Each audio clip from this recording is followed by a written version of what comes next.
Iniciando.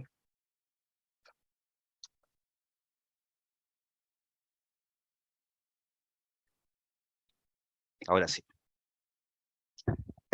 Hola, muy buenas tardes a todas y todos. Les damos la más cordial bienvenida a esta primera sesión del curso de Inteligencia Artificial para Bibliotecarias y Bibliotecarios. Lamentamos el inconveniente, pero justo íbamos a iniciar la transmisión y tuvimos un corte de energía, así que les pedimos las disculpas del caso, pero ya estamos acá listos para comenzar.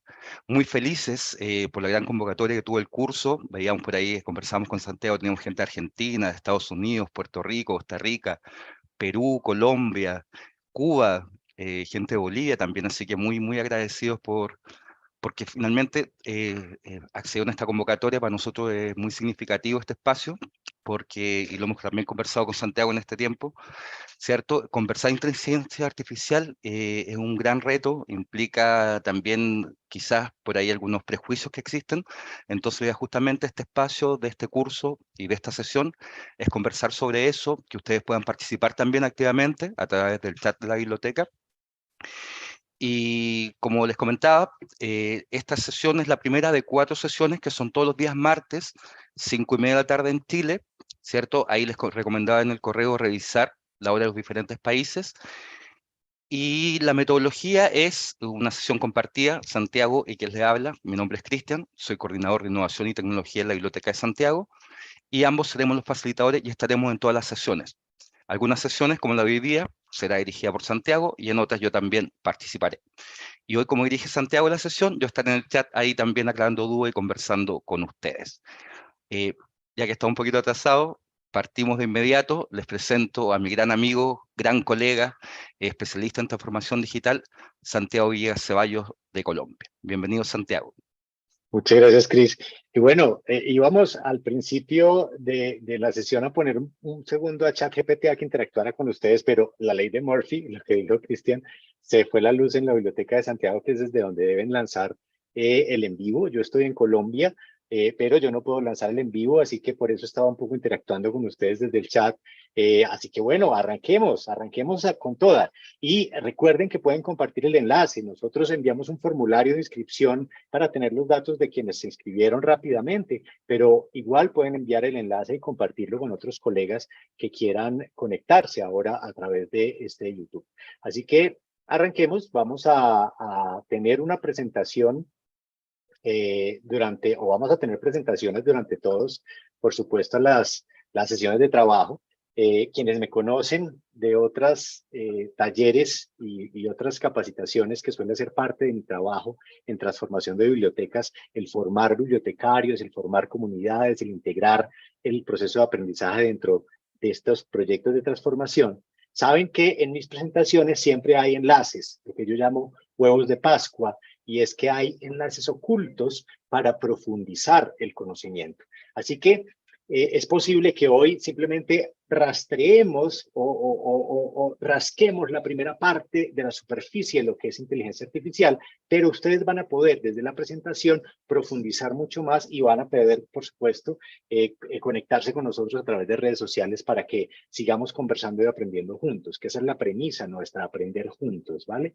Bien, entonces ya se los dijo Cristian hace un rato, ¿quiénes somos? Estamos aquí porque creemos que la mejor manera de hackear el sistema es conocerlo y estar adentro del sistema. Que podemos criticar la inteligencia artificial, que tenemos críticas serias con algunas cosas de la inteligencia artificial, pero que si no las conocemos, la usamos, lo probamos por nosotros mismos, no podemos tener el criterio suficiente para determinar si esta es una transformación social como se está pretendiendo o si más bien puede entrar y modificar algunos apartes de nuestra cultura y nuestra cotidianidad. Así que aquí estamos para aprender juntos y empecemos por contarles cuáles son los 6 puntos principales que veremos hoy. Sí, estos son, ustedes lo vieron en el resumen, quienes se alcanzaron a escribir en el formulario, está llegando un correo, un boletín recordándole los enlaces. con el contenido y ustedes pueden entrar a YouTube a las 4 sesiones y ver también cuál es el contenido de cada sesión. En la primera parte de hoy vamos a tener esta charla un poco magistral de mi parte, con muchas preguntas de ustedes. Espero que me pregunten y que nos pregunten todo el tiempo. Ustedes ven que yo no me despeino fácil, pueden intentar tomarme el pelo, pueden intentar hacerme preguntas difíciles. Todas las preguntas son válidas y las respondemos al final de esta sesión. En el intermedio, porque luego tenemos un conversatorio con una persona muy especial, especialista en bioética, estudiante de doctorado, justamente en esa misma línea, con la que vamos a conversar en torno a la ética y la inteligencia artificial. Pero vamos a comenzar entonces por lo básico. Vamos a comenzar por lo básico porque esto es una introducción. Y también quienes han estado en otras de mis charlas han visto esta, que es una de mis gráficas favoritas cuando se trata de cursos y talleres. ¿Por qué es una de mis gráficas favoritas? Por 2 cosas. Primero, porque es un ejercicio, es un bellísimo ejercicio de prospectiva. Se hizo en 2007 y prevé con mucha precisión qué está pasando con la tecnología ahora, en 2023, 2 décadas después prácticamente. Miren, esta gráfica lo que representa es cómo están conectadas las conexiones sociales con las conexiones informáticas. El planteamiento de este experto, emprendedor e investigador, es que a medida que las máquinas están más conectadas, los humanos también tenemos la capacidad, la potencialidad de conectarnos más. Y voy a explicarlo con un ejemplo que pongo, y aquí empezamos a ver las edades de todos. Si ustedes nos quieren poner por ahí sus edades, o al menos la respuesta a esta pregunta. ¿Ustedes conocen esto? ¿Se acuerdan de esto? Vale, esto es un disquete. Este no es el botón de guardar, este es un disquete, ¿cierto? Un disquete que básicamente usamos mucho por aquí en los 80s y 90s, quienes tuvimos acceso a los computadores en esa época. Nos tocaba llevar todo en disquete. Y si queríamos enviar un trabajo que teníamos en un disquete, ¿qué teníamos que hacer? Enviarlo por correo, ¿verdad? Es decir, enviarlo por un buzón de correo físico. Se podía demorar 3 semanas en llegar a España y probablemente llegaba mal porque todos se dañaban. Entonces era muy difícil conectarnos a través de sistemas informáticos porque las máquinas no estaban conectadas entre sí. A medida que fue pasando el tiempo, nace la web 1.0 en los 90s, nace la web 2.0 que es la de las redes sociales, y entonces ya todos empezamos a producir información y nos conectamos más rápido.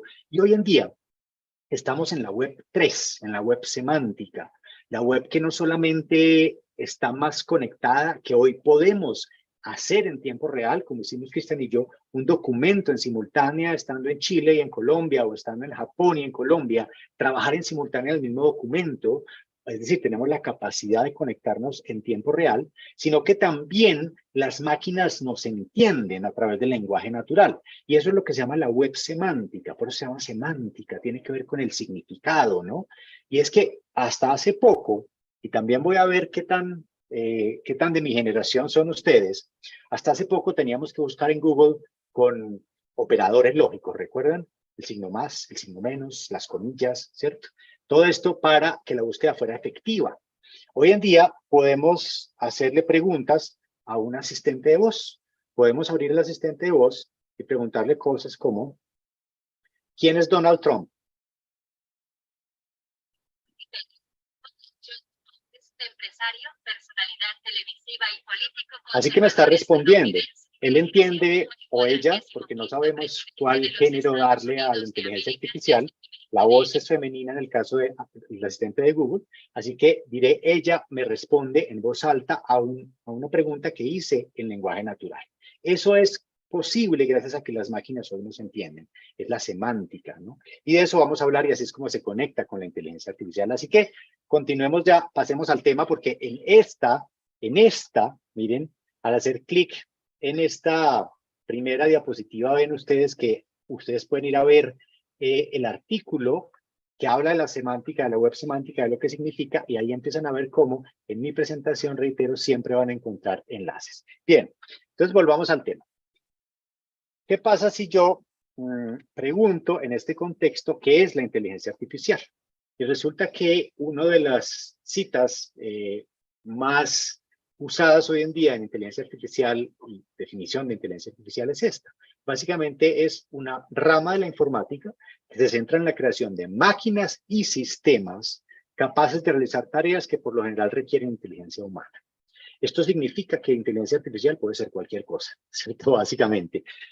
Hay quienes lo llaman, de hecho Alan Turing, uno de los padres de la informática, decía inteligencia no humana, ¿cierto? Para identificarlo. Hay otras definiciones un poco más profundas que nos piden que la inteligencia artificial no solo sea una imitación de la inteligencia humana, sino que sea autónoma o semiautónoma. De eso vamos a hablar más adelante. Pero cualquier máquina que intenta imitar la inteligencia humana para llevar a cabo tareas puede ser clasificada, según esta definición, como inteligencia artificial. ¿Esto en qué se ve reflejado? Miren ustedes, uno piensa, cuando piensa en inteligencia artificial, sobre todo en lo que les acabo de mostrar, en el asistente de Google, en Siri, en Alexa, en asistentes de chat, ¿cierto? En lo que se llaman conversacionales, sistemas conversacionales, pero la verdad es que la inteligencia artificial está en muchos lugares ya. Miren ustedes algunos de los lugares en los que está. Sistemas autónomos, por ejemplo, los carros que se conducen solos, los automóviles que se conducen solos, usan una inteligencia artificial. Aprendizaje de máquinas, de lo que vamos a hablar más adelante, aprendizaje profundo, redes neuronales, reconocimiento de patrones. ¿Cómo que reconocimiento de patrones? Claro, ustedes, ¿cuántos códigos QR han usado durante la pandemia para abrir un menú de un restaurante? Bueno, eso se volvió un boom, ¿no? Ahora para ir a libros, ese reconocimiento de patrones, ese sistema óptico que usan el software, es un sistema óptico que muchas veces está asistido por inteligencia artificial. Google Lens, ahora vamos a hablar de eso. Procesamiento natural del lenguaje, chatbots, aquí entran los asistentes de voz, pero miren los que hay a la izquierda y abajo, mucho más arriba, digamos, en la complejidad. Computación neuromórfica, ciberseguridad cognitiva, asistentes personales robóticos, robots para cirugía autónoma, ¿cierto? Bueno, una cantidad de cosas en donde hoy ya hay inteligencia artificial. Lo que es importante, queridas bibliotecarias y bibliotecarios, es hoy determinar qué no es inteligencia artificial, ¿cierto? Y aquí vamos a entrar a una definición muy interesante del Foro Económico Mundial, que dice que la IA no es inteligencia. La inteligencia artificial no es inteligencia. Es un mecanismo de predicción. Usa grandes cantidades de datos para predecir y, por tanto, ejecutar resultados deseados. Y es muy importante que se queden con esto. Porque si lo que hoy tenemos, si lo que hoy entendemos como inteligencia artificial, porque esto puede cambiar en un par de años, lo que hoy entendemos como inteligencia artificial no es equiparable a la inteligencia humana, sino es un modelo predictivo, ¿cierto? Un modelo de previsión. Eso explica muchas de las máquinas que tenemos hoy.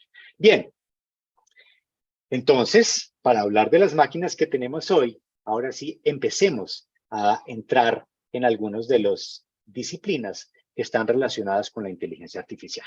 Y yo no voy a profundizar en cada una, porque el tiempo es corto, pero sí les quiero mencionar algunas de las más importantes. Las ciencias de la computación es lo que en el caso hispanohablante conocemos más como informática. La informática, ¿no? Es la ciencia que se conoce en el mundo angloparlante como computer science o ciencias de la computación. La ciencia de datos es lo que está más relacionado con el big data, la que se encarga justamente de, o la disciplina, que se encarga de administrar esos grandes volúmenes de datos, pero no solo administrarlos, de extraerlos, de localizarlos, de organizarlos y de hacerlos disponibles. ¿Nos suena mucho a bibliotecarios? Sí, porque la ciencia de datos tiene mucho de la disciplina bibliotecológica. Esas dos siguientes sí son muy importantes. La computación cognitiva es una rama de la computación que intenta imitar la forma en que pensamos, mientras la computación evolutiva no intenta imitar la forma en que pensamos, sino la forma en la que la evolución elige el más apto para una tarea específica. Es decir, las redes para inteligencia artificial que crea la computación cognitiva están basadas en neuronas humanas, mientras las de la computación evolutiva están basadas en contraponer unos con otros a ver quién sobrevive a esa tarea última, ¿no? La robótica la conocemos, del aprendizaje automático y profundo vamos a hablar más adelante, del procesamiento del lenguaje natural y la visión por computadora y los sistemas expertos, también vamos a hablar más adelante. Así que cuando hablamos de inteligencia artificial hablamos de una cantidad de disciplinas unidas. La robótica es una de ellas, pero hoy no está tan integrada. Sí quiero un poco pararme en preguntarles a ustedes qué se imaginan cuando escuchan hablar de inteligencia artificial. Antes de este boom, ¿ustedes qué se imaginaban? ¿Se imaginaban un robot? ¿Se imaginaban un androide? ¿Qué se imaginaban cuando estábamos hablando de inteligencia artificial? ¿Por qué les pregunto esto? Porque algo fundamental en la inteligencia artificial es la base de cualquier robot, de cualquier informática, de cualquier computadora, de cualquier ordenador. Y es el algoritmo. El algoritmo, que muchas veces también hemos oído hablar de él en la biblioteca, ¿cierto? Nos dicen, no, eso es el algoritmo, el que nos muestra primero los gaticos en TikTok y de último las cosas educativas, ¿cierto? Es el algoritmo. ¿Pero qué es un algoritmo? Un algoritmo es un conjunto de pasos o instrucciones bien definidas, ¿cierto? Que se siguen para resolver un problema. ¿Saben cómo explico yo el algoritmo a algunos alumnos? Como el manual que traen los muebles para armar. Cuando no se han comprado alguna vez un mueble para armar, o les han regalado uno que ya no usan y lo desarmaron, luego ya no saben cómo armarlo. Bueno, uno necesita un algoritmo, o sea, necesita un manual para poder construir ese mueble, ¿cierto? Necesita algo que le diga qué instrucciones pueden llevar a ese mueble, ¿cierto? Bien, aquí hay información más profunda. Si ustedes quieren, pueden hacer clic en todos los enlaces que hay aquí para profundizar en lo que es un algoritmo. Si hablamos entonces de las diferencias entre los algoritmos tradicionales de la informática, los que nos enseñaron, a los que empezamos a trabajar con computadoras en los 80s, porque yo les cuento que yo soy hijo de bibliotecaria, nieto de bibliotecaria, sobrino de bibliotecarias. Tengo 2 tías, mi mamá y mi abuela, bibliotecarias. Entonces a mí me llevaban chiquito a bibliotecas y yo ya veía las computadoras allá y entonces empezaba a jugar desde los 80s. Y me acuerdo que me enseñaron a programar en Logos estando muy chiquito. Era una máquina, era una computadora monocromática en pantalla amarilla con la que uno dibujaba. Y para dibujar uno le tenía que decir a la tortuguita, le daba unas órdenes, sube un espacio, dibuja una raya recta. ¿Cierto? Entonces, ese tipo de órdenes son algoritmos tradicionales, ¿no? Algoritmos en los que a través de una regla predefinida yo espero un resultado. Esto en informática también se conoce como if this, then that. Es decir, si hago esto, haz esto otro. IFTT, if this, then that. ¿Cierto? Significa.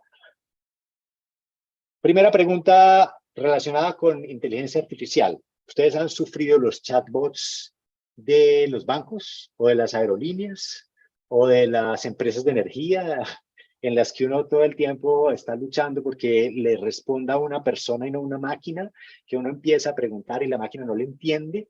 Bueno, es que están programadas con los tradicionales. Esos tradicionales, si yo le digo cosas como necesito pagar la factura, es muy probable que él me responda de manera correcta, porque es una pregunta corta en la que un programador le ha dicho, si preguntan por la factura, responde así. Pero resulta que llega mi tía y le dice al mismo chatbot, mire, es que tengo problemas porque hace rato no pago el servicio y no sé dónde encuentro el pagaré o la factura para poder pagarlo ya porque creo que estoy atrasada. Entonces le dijo una cantidad de cosas y el sistema no supo responder, ¿cierto? Es porque está diseñado con algoritmos tradicionales. Mientras que si nosotros pensamos en inteligencia artificial, hablamos de algoritmos de aprendizaje automático. ¿Qué es un algoritmo de aprendizaje automático? Básicamente es una instrucción que le ha dado un programador para que la máquina aprenda por sí sola de acuerdo a modelos estadísticos. ¿Cómo así, Santiago? Me perdí, ahí sí me perdí. No se preocupen, si en este momento están perdidas y perdidos, ahora lo vamos a aclarar. Pero en principio, imagínense un niño aprendiendo a caminar. Un niño aprendiendo a caminar, les aseguro que si un niño, digamos, aprende a caminar en una edad promedio, entre su edad en la que se espera que un niño empiece a caminar, no es porque ustedes les han dado unas instrucciones específicas de el paso lo tienes que dar así, la rodilla la tienes que doblar así. El niño aprende por observación y por prueba y error. Yo le he dado un modelo, que es verme a mí caminar, ver a otros caminar. Un modelo, digamos, de progresión, ¿cierto? Ese modelo intenta copiar. ¿Ya? En ese caso, está aplicando uno de los modelos de aprendizaje automático, que más adelante lo vamos a ver, basado en estadísticas y en modelos matemáticos. Bien, continuemos. Recuerden que van a dejar las preguntas en el chat porque las vamos a responder al final. Entonces, las preguntas relacionadas con esos algoritmos, si los algoritmos tradicionales se basan en que si sucede esto, haga esto otro, ¿cómo es que decimos que las inteligencias artificiales aprenden? ¿Sí? ¿Cómo suponemos que las inteligencias artificiales aprenden? Porque si son inteligencias, tendrían que tener un proceso de aprendizaje, ¿no? Pues bien, Resulta que las inteligencias artificiales aprenden precisamente porque no son programadas al 100% con modelos de algoritmo tradicional, que le diga si sucede esto, haga esto otro, sino que son programadas con modelos de aprendizaje automático. Aprendizaje que se hace de tres maneras diferentes. Se hace o de manera supervisada, o de manera no supervisada, o por refuerzo. Y vamos a explicar un poco esas tres cosas antes de pasar al siguiente. Si yo vuelvo al modelo a imaginarme ese bebé que está aprendiendo a caminar, al bebé yo podría darle premios cuando camine, pero de hecho para él, el hecho de dar un paso y ver qué puede dar, mantener su equilibrio y caminar más rápido, ya es un refuerzo positivo, ya es una recompensa. Ese sistema de aprendizaje automático en las máquinas se llama aprendizaje por refuerzo, porque la máquina tiene una recompensa positiva cuando logra su propósito, cuando el resultado está relacionado con lo que se le solicitó, ¿cierto? Tiene una recompensa, y cuando no, no hay recompensa. Entonces, el niño no tiene recompensa cuando no logra caminar porque se queda sentado ahí, se cae ahí y se queda sentado, ¿cierto? Entonces no hay recompensa. Mientras que, si lo que yo estoy haciendo, por ejemplo, es enseñándole a una máquina, y vamos al tema de bibliotecas, a clasificar documentos, yo tengo que darle ejemplos de cómo se clasifican. ¿A quiénes nos tocó? Volvamos al tema. ¿A quiénes nos tocaron las fichas catalográficas? Levantemos la mano los que buscamos con fichas catalográficas en bibliotecas. ¿Se acuerdan? Materia, autor, título. Uno iba y buscaba y entonces aprendía que eso estaba en orden alfabético y que además del orden alfabético las preposiciones a veces estaban, a veces no, ¿cierto? Eso dependía. Tenía una cantidad de reglas implícitas ahí. Pues bueno, esas fichas representan metadatos. ¿Cómo que metadatos? Sí, porque son datos sobre los libros. No son el libro en sí mismo, son datos sobre los libros. Así que cuando yo a una máquina le voy a enseñar a aprender a reconocer los datos de un libro, tengo que decirle, mire, este es un título. Entonces tengo que etiquetar el título. Esto es el índice. Este es el prefacio. Este es el autor. Y le empiezo a dar señales. Eso es aprendizaje supervisado, porque yo le doy un corpus documental, le doy a la máquina una serie de documentos etiquetados, ¿cierto? Con unas etiquetas claras, ¿ya? ¿Hace cuánto les preguntaron si no eran robots? ¿Hoy? ¿Ayer? Claro, ¿se acuerdan que en las páginas uno entra y hay por ahí un chulito que dice, no soy un robot, ¿cierto? Y ahora cada vez que yo le digo no soy un robot, me aparecen unas imágenes que dice, reconoce, señala las imágenes de cebras, de pasos peatonales, señala las imágenes de buses. ¿Saben qué están haciendo ahí? Ustedes justamente están enseñándole como supervisores a la máquina, ¿cierto? Etiquetando, poniéndole etiquetas a imágenes específicas. Eso es un aprendizaje supervisado. Pero entonces, Santiago, ¿cuál es el no supervisado? El no supervisado lo que me permite es justamente que yo le pase tal cantidad de datos a una máquina, tal cantidad de información, que él empiece a buscar patrones comunes. Empiece a buscar patrones y a partir de esos patrones genere información específica. Bien, bien. Si tienen preguntas, recuerden, las dejan ahí en el chat porque vamos a responderlas más adelante. Ejemplos de esto, mírenlos aquí. Santiago, ¿por qué está en inglés? Yo no hablo inglés. A ver, ¿qué nos pasa? Podemos aprender inglés fácilmente hoy. Hay unos lenguajes, hay unas palabras simples que podemos aprender. Duolingo, lo recomiendo. Duolingo es una aplicación que ya tiene inteligencia artificial programada allí que me permite aprender y conversar con ellas. Les recomiendo mucho el inglés, pero por ahora les voy a, bueno, por aquí voy a admitir a la profe que llegó, la profe de nuestro conversatorio llegó, seguro la van a ver ahora en pantalla allí. Ella va a escuchar una parte de esta introducción y ahora vamos a conversar con ella. Entonces, estamos hablando de cómo aprenden las máquinas, de lo que se llama aprendizaje automático, que en inglés es Machine Learning. Machine Learning es aprendizaje de máquina o aprendizaje automático traducido al español. Y decíamos que hay tres tipos de aprendizaje, el no supervisado, el supervisado y el de refuerzo. Miren, el supervisado sirve para clasificar documentos, lo decíamos, o para hacer regresiones, ¿cierto? Para clasificar o para hacer regresiones. El no supervisado sirve para reducir la dimensionalidad de los asuntos, por ejemplo, para descubrir estructuras comunes, ¿cierto? Para comprender grandes cantidades de datos, para visualizar grandes cantidades de datos, para clusterizar. ¿Qué significa eso de clusterizar? Es decir, crear segmentos, segmentar, ¿cierto? Segmentar usuarios, hacer sistemas de recomendación, y ojo con eso, sistemas de recomendación, sin supervisión, sistemas de recomendación, o hacer mercadeo segmentado a un público específico. En cambio, cuando se trata del sistema de aprendizaje por refuerzo, está dirigido a cosas como decisiones en tiempo real, como navegación. Ustedes han visto que hay, hace ya muchos años, hay unas aspiradoras y unas barredoras automatizadas, robóticas, que se mueven por las casas, ¿cierto? Hay unas muy avanzadas que incluso copian el mapa de la casa en su mente. Ese sistema es un sistema por refuerzo. Cuando la máquina aprende que por ese lugar no se choca, entonces tiene una forma de crear mapas ahí, no, por refuerzos. Bien, no vamos a profundizar en este tema técnico, porque lo que sigue es muy interesante. Lo que sigue es preguntarnos, Santiago, pero ese montón de cosas, ¿cómo llegamos a esto? ¿Cómo es que las máquinas hoy pueden aprender por sí solas con unos algoritmos que no son totalmente diseñados por humanos? Básicamente llegamos a esto por una historia que comienza hace muchísimos años.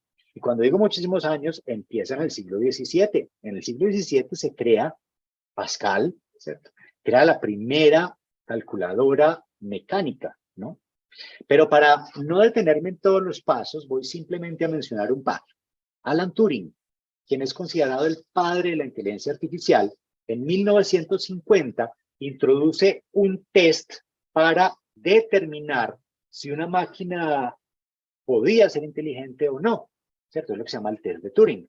El test consistía, en palabras simples, en que si una máquina podía hacerse pasar por un humano conversando a través de un sistema, por ejemplo, como una pantalla, si alguien no sabía que estaba conversando con otro humano o con una máquina, esa máquina pasaba como una máquina inteligente, ¿vale?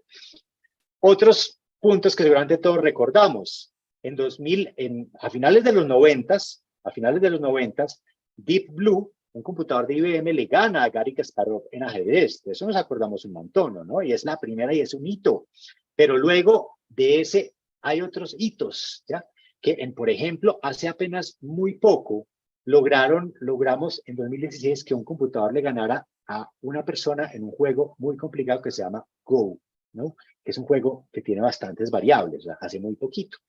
Entonces miren ustedes que realmente han pasado muchas cosas en muchas épocas y ha habido muchas eras que se llaman los inviernos de la inteligencia artificial. ¿Cómo que un invierno, Santiago? Un invierno de la inteligencia artificial, cuando oigan hablar de eso, es un espacio de tiempo en el que la inteligencia artificial como que se pausa, no hay avances, porque no se confía en ella. Ahora estamos en un verano increíble, porque estamos creyendo un montón.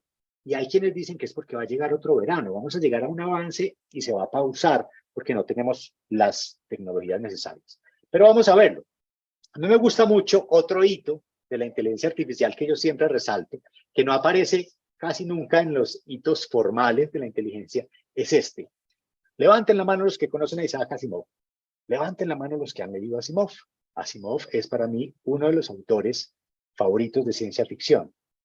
Y es, entre otras cosas, uno de los que más ha incidido en la robótica y en la inteligencia artificial, porque fue él, en un cuento corto de los años 40, quien formuló estas tres leyes de la robótica, las leyes de la robótica. Vean ustedes qué interesante, me voy a detener aquí un momento. Las tres leyes que él diseñó y que son usadas muchas veces hoy para programar robots automáticos y semiautomáticos. Dice, un robot no puede herir a un ser humano o por inacción permitir que un ser humano sufra daño. Primera ley. Segunda ley, un robot debe obedecer a las órdenes de los seres humanos, excepto cuando dichas órdenes entren en conflicto con la primera ley. Tercero, un robot debe proteger su propia existencia siempre que dicha protección no entre en conflicto con la primera o la segunda ley. Entonces, esto es un asunto muy interesante porque ya empieza a formar la ética de lo que puede constituir la inteligencia artificial. Y hoy es usada incluso dentro de la ciencia y las disciplinas de la inteligencia artificial. ¿Y en dónde estamos hoy, Santiago? ¿En dónde estamos? Si hemos recorrido este espacio, hoy estamos básicamente en 3 de las 5 olas de la inteligencia artificial. Pueden decirse que hoy estamos en la cúspide de esas 3 olas. Hay como 5 grandes momentos en la inteligencia artificial. Estamos en un momento en el que la inteligencia artificial puede ser accesible por muchos de nosotros a través de lo que se llama servicios en la nube. Preguntarán por allá, ay Santiago, yo nunca he sabido qué es la nube. Es como una cosa tan etérea, como que no sabes. A mí me dicen, eso está en la nube. ¿Qué significa en la nube? En la nube significa que no está en mi computadora, no está en mi celular, sino que está en unas computadoras, en unos servidores en Internet y yo puedo acceder a ellos. Hoy en día, estas empresas que hay aquí, miren, que tienen enlaces en la presentación, ofrecen servicios, muchos de ellos gratuitos, para que nosotros como personas o como bibliotecas podamos acceder a herramientas de inteligencia artificial. ¿Sí? Son servicios en la nube. Yo ya no tengo que tener una supercomputadora en mi biblioteca, sino que yo puedo comprar o acceder a un servicio. Hay también una ola de la inteligencia artificial en empresas que está siendo usada sobre todo en áreas de toma de decisiones, y hay otra ola que están haciendo, que es lo que se llama la inteligencia artificial en el borde o Edge AI. La inteligencia artificial en el borde del sistema significa que podamos tenerla ya en estos dispositivos, ¿ya?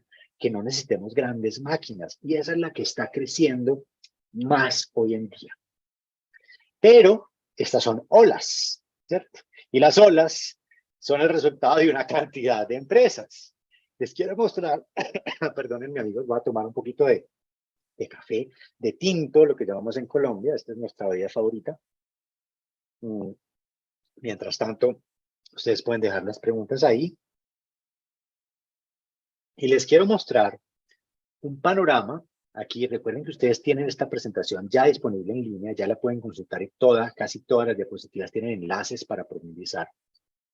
Aquí les estoy mostrando las principales empresas, no son todas, las principales empresas que ofrecen hoy inteligencia artificial en estado del arte, o sea, digamos, muy avanzada, a través de sistemas que se llaman sistemas API. ¿Qué quiere decir API? Una API es un pequeño programa que permite que yo, esa inteligencia artificial o cualquier herramienta tecnológica, la conecte con una herramienta mía propia. Porque es importante, bibliotecarias y bibliotecarios, que sepamos esto hoy, que sepamos que es una API. Porque al final de este curso, ustedes van a poder usar APIs para crear, por ejemplo, chatbot en su biblioteca, para crear sistemas de creación de imágenes en la biblioteca, para crear sistemas de recomendación. Vamos a poder crear APIs porque estas muchas no tienen costos. Es decir, una API que me conecte con estos sistemas inteligentes para yo poder usarlos en mi biblioteca. Y entonces hay inteligencias de qué tipo. Miren que me gusta mucho esta imagen que fue creada por Eden AI, que es una empresa que se dedica justamente a esto de la inteligencia artificial, ¿sí? A invertir en inteligencia artificial.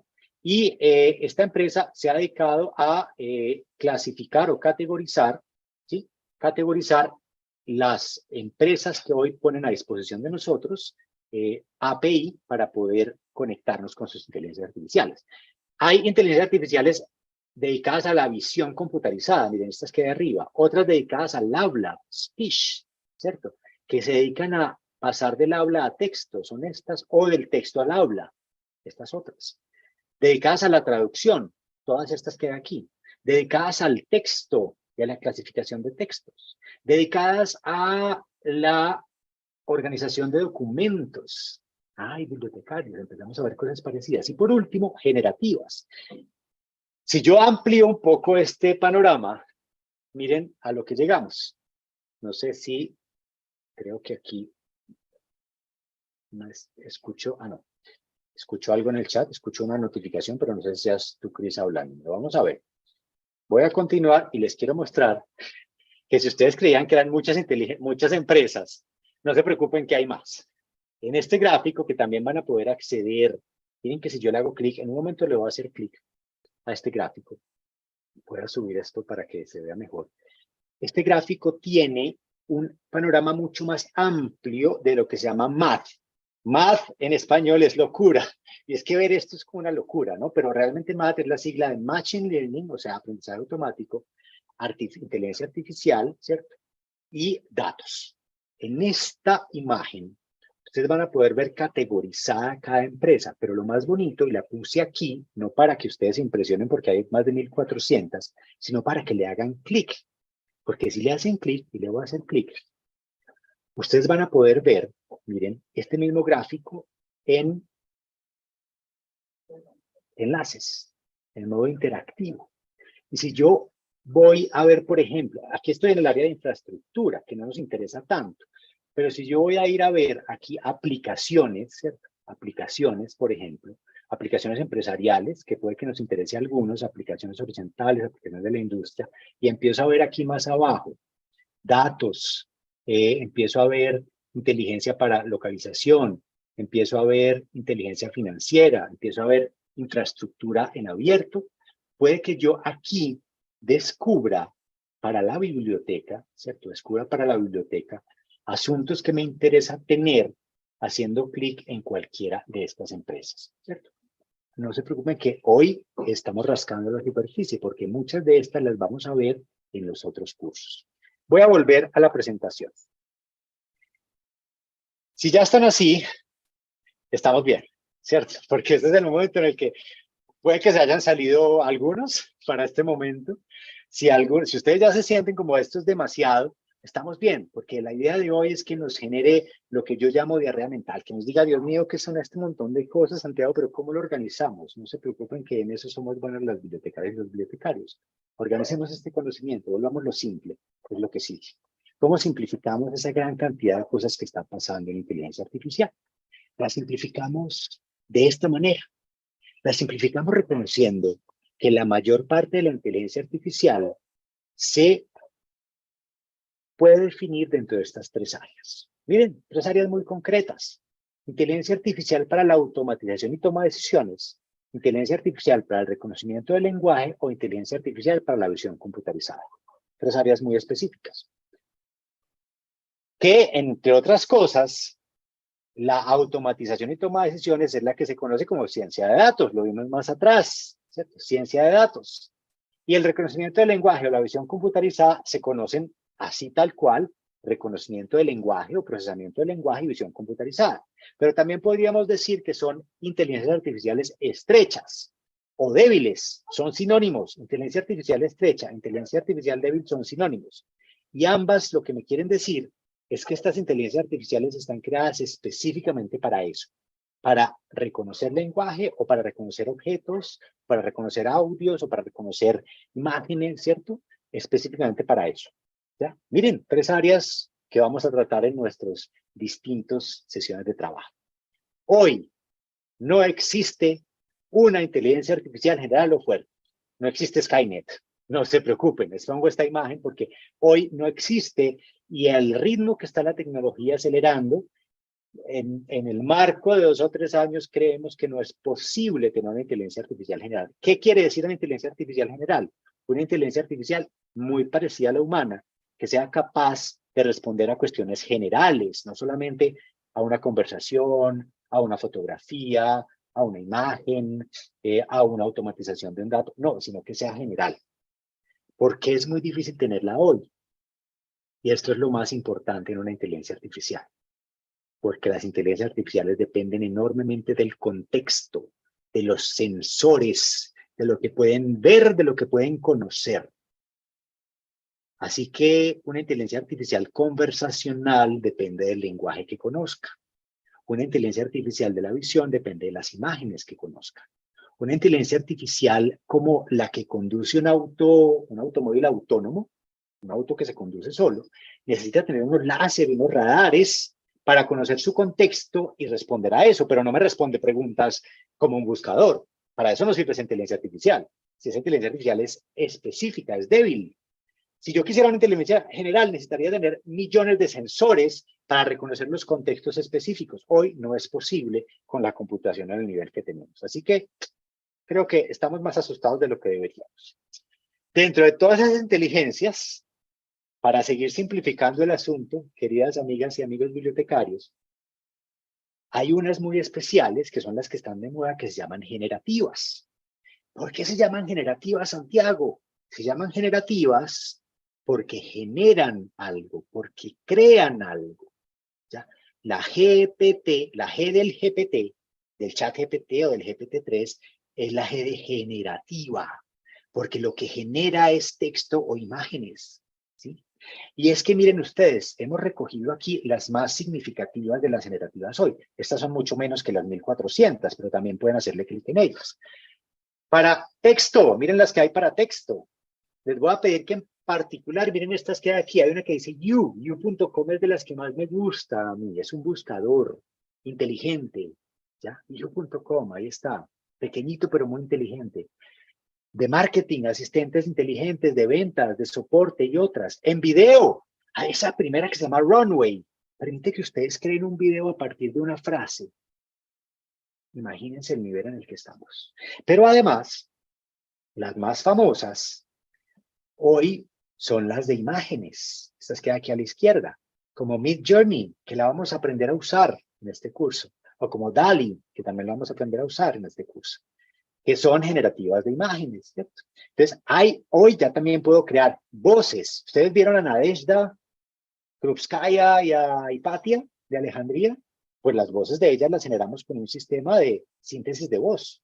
No es que las hayamos revivido y les hayamos hecho una entrevista. No pudimos, lo intentamos. ¿Cierto? Pero hoy todavía la necromancia no hace parte de la inteligencia artificial. Entonces, lo que hicimos fue crear ilustraciones a partir de Midjourney y de DALL-E. Y luego lo que hicimos fue ponerlas a moverse y a hablar a través de un sistema de reconocimiento y síntesis de voz. ¿Ya? Y eso lo vamos a aprender aquí. Después de dar este repaso tan enorme por lo que son las inteligencias y cómo llegamos a ellas, para que vamos pasando al conversatorio en un momento, la pregunta es, Santiago, pero en las bibliotecas, porque has dicho una cantidad de cosas, yo de pronto podría usar las imágenes para hacer talleres o para hacer las presentaciones y no tener que usar derechos de autor, sino imágenes que yo cree más adecuadas o poder ampliar los textos para mi cotidianidad, pero en las bibliotecas, ¿cómo las usamos? Porque de eso se trata este curso. Llevamos años usándolas, Por ejemplo, ¿en qué? Levanten la mano los que conocen esto. Ay, Santiago, yo no lo conocía. ¿Qué es eso? Muy bien. Si no la conoces, está muy bien. WorldCat.org es un catálogo global de bibliotecas. Es un catálogo que reúne catálogos de muchas bibliotecas en el mundo. WorldCat.org es un metacatálogo, es un metabuscador de bibliotecas. Yo puedo poner el catálogo de mi biblioteca ahí, hacerlo disponible ahí a través de un software o a través de una, básicamente, el protocolo de archivos abiertos, ¿cierto? Que puedo usar en mi catálogo. Y entonces, cuando la gente busque un libro cerca de mi ubicación, ahí, o cualquier tipo de contenido, le va a aparecer mi biblioteca. Y de hecho, WorldCat está indexado por Google, ¿cierto? Entonces, Google permite que yo, si alguien pone el Principito estando en Medellín, Colombia, que yo estoy aquí al lado de Medellín, pudiera ver las bibliotecas en las que puede prestar el Principito, ¿cierto? Ahora, este buscador tiene además lo que se llama un sistema de descubrimiento. ¿A quién le suena sistema de descubrimiento? Y es que los sistemas de descubrimiento son los que llevamos usando muchos años en bibliotecas. Aquí está la definición. Esta es tal vez la diapositiva con más texto. Odio cuando un profesor me muestra diapositivas con esta cantidad de texto, pero es importante resaltar qué es un sistema de descubrimiento. Un sistema de descubrimiento, o Library Discovery System, es un sistema que se utiliza o que utiliza algoritmos para analizar los datos de los usuarios y hacer recomendaciones basadas en sus preferencias y comportamientos. ¿Les suena Netflix a algo? ¿Les suena YouTube a algo? ¿Les suena Spotify a algo? ¿Les suena que alguna vez esas empresas les han recomendado algo para ver, algo para escuchar y les ha gustado? Porque tienen también sistemas de recomendación, que esto, el sistema de descubrimiento en bibliotecas, es un sistema de recomendación. ¿Cuál es el problema? Amigas y amigos, ¿cuál es el problema? Lo que está en rojo. Tener un buen sistema de descubrimiento en bibliotecas exige que yo tenga metadatos excelentes. Es decir, que yo tenga mi catálogo bien clasificado, que los libros, que las películas, que lo que tengo ahí esté catalogado para que un sistema pueda encontrarlo, localizarlo y recomendarle a una persona. Ay, Santiago, pero es que la verdad es que, mira, en esta biblioteca somos dos personas. La persona que hace hoy yo. Entonces yo hago todo lo demás, ¿cierto? Y esa es la realidad latinoamericana, ¿cierto? Pero en este curso vamos a aprender cómo las inteligencias artificiales nos pueden ayudar a crear metadatos automáticos o semiautomáticos para nuestro catálogo, ¿sí? Así que vamos a poder usar sistemas de descubrimiento para recomendarle a mis usuarios de manera automática o semiautomática contenido de acuerdo a lo que han leído. Si ustedes no conocen Goodreads, goodreads.com, como buenas lecturas en inglés, les voy a pedir que entren a Goodreads porque es un sistema de descubrimiento de una red social muy interesante. Ustedes ahí le dicen qué libros han leído y cuánto les gusta, y él empieza a recomendar lecturas, y pueden seguir a sus amigos y demás. Ahí estamos, Goodreads, ahí estamos. Así que venimos usando sistemas de descubrimiento, pero también en bibliotecas venimos usándolo de otra manera. OCR. ¿A cuántos nos tocó? Y aquí también vamos a medir cuántos años tenemos. Nos tocó que nos preguntaran un montón de veces, ¿cuándo va a desaparecer el libro? Es que ya con el libro digital ya va a desaparecer, ya no existe. En 10 años ya no existen los libros. Todo lo contrario, conviven los libros incluso físicos han mejorado, ¿cierto? Porque ya hay más libros de lujo, han mejorado incluso. Pero eso es posible que tengamos más libros digitales gracias a un sistema de reconocimiento óptico de caracteres al que le hemos enseñado a digitalizar los textos. ¿Cómo que le hemos enseñado, Santiago? Sí, ustedes llevan años enseñando a la inteligencia artificial. Miren esto que hay aquí abajo, esto que se llama CAPTCHA, que ahora les pregunté, ¿se acuerdan cuando a uno le dice yo no soy un robot? Que antes me pedía escribir unas palabras que parecían mal escaneadas, ¿cierto? Estos sistemas que me pedían escribir unas palabras que parecían mal escaneadas, lo que yo estaba haciendo ahí era enseñándole a las máquinas a reconocer los textos de los libros mal escaneados de hace años. Y a Google, porque CAPTCHA es propiedad de Google, a través de Google Books, le enseñamos a leer todos los textos que estaban en Google Books digitalizados.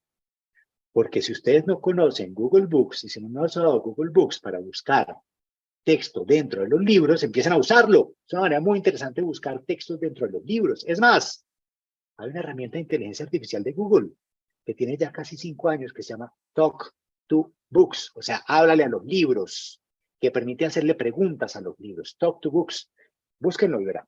¿Ya? Y que es gracias a este sistema que usamos hace muchos años. Pero además, amigas y amigos, en esta clase de introducción a la inteligencia artificial, en estas 4 sesiones, vamos a aprender cómo usar la inteligencia artificial para aprovechar esos textos que tenemos escaneados y convertirlos en voz, para que si tenemos algún usuario, alguna usuaria en una condición de discapacidad, que podamos ayudarle a escuchar los textos, ¿ya? Simplemente usando un sistema de inteligencia artificial. Los textos que no tenemos que tener escaneados, que a través de un sistema, a través de la lectura de una cámara, pueden ponerlo en voz alta. Y eso lo vamos a ver más adelante. Bien, finalmente, la pregunta que quiero hacer antes de pasar al conversatorio, porque vamos a pasar a hablar de ética, de los problemas de la inteligencia artificial, no se nos vayan, vamos para allá y a responder preguntas. Quiero que respondan ahí en el chat, ¿dónde más se imagina la inteligencia artificial en bibliotecas?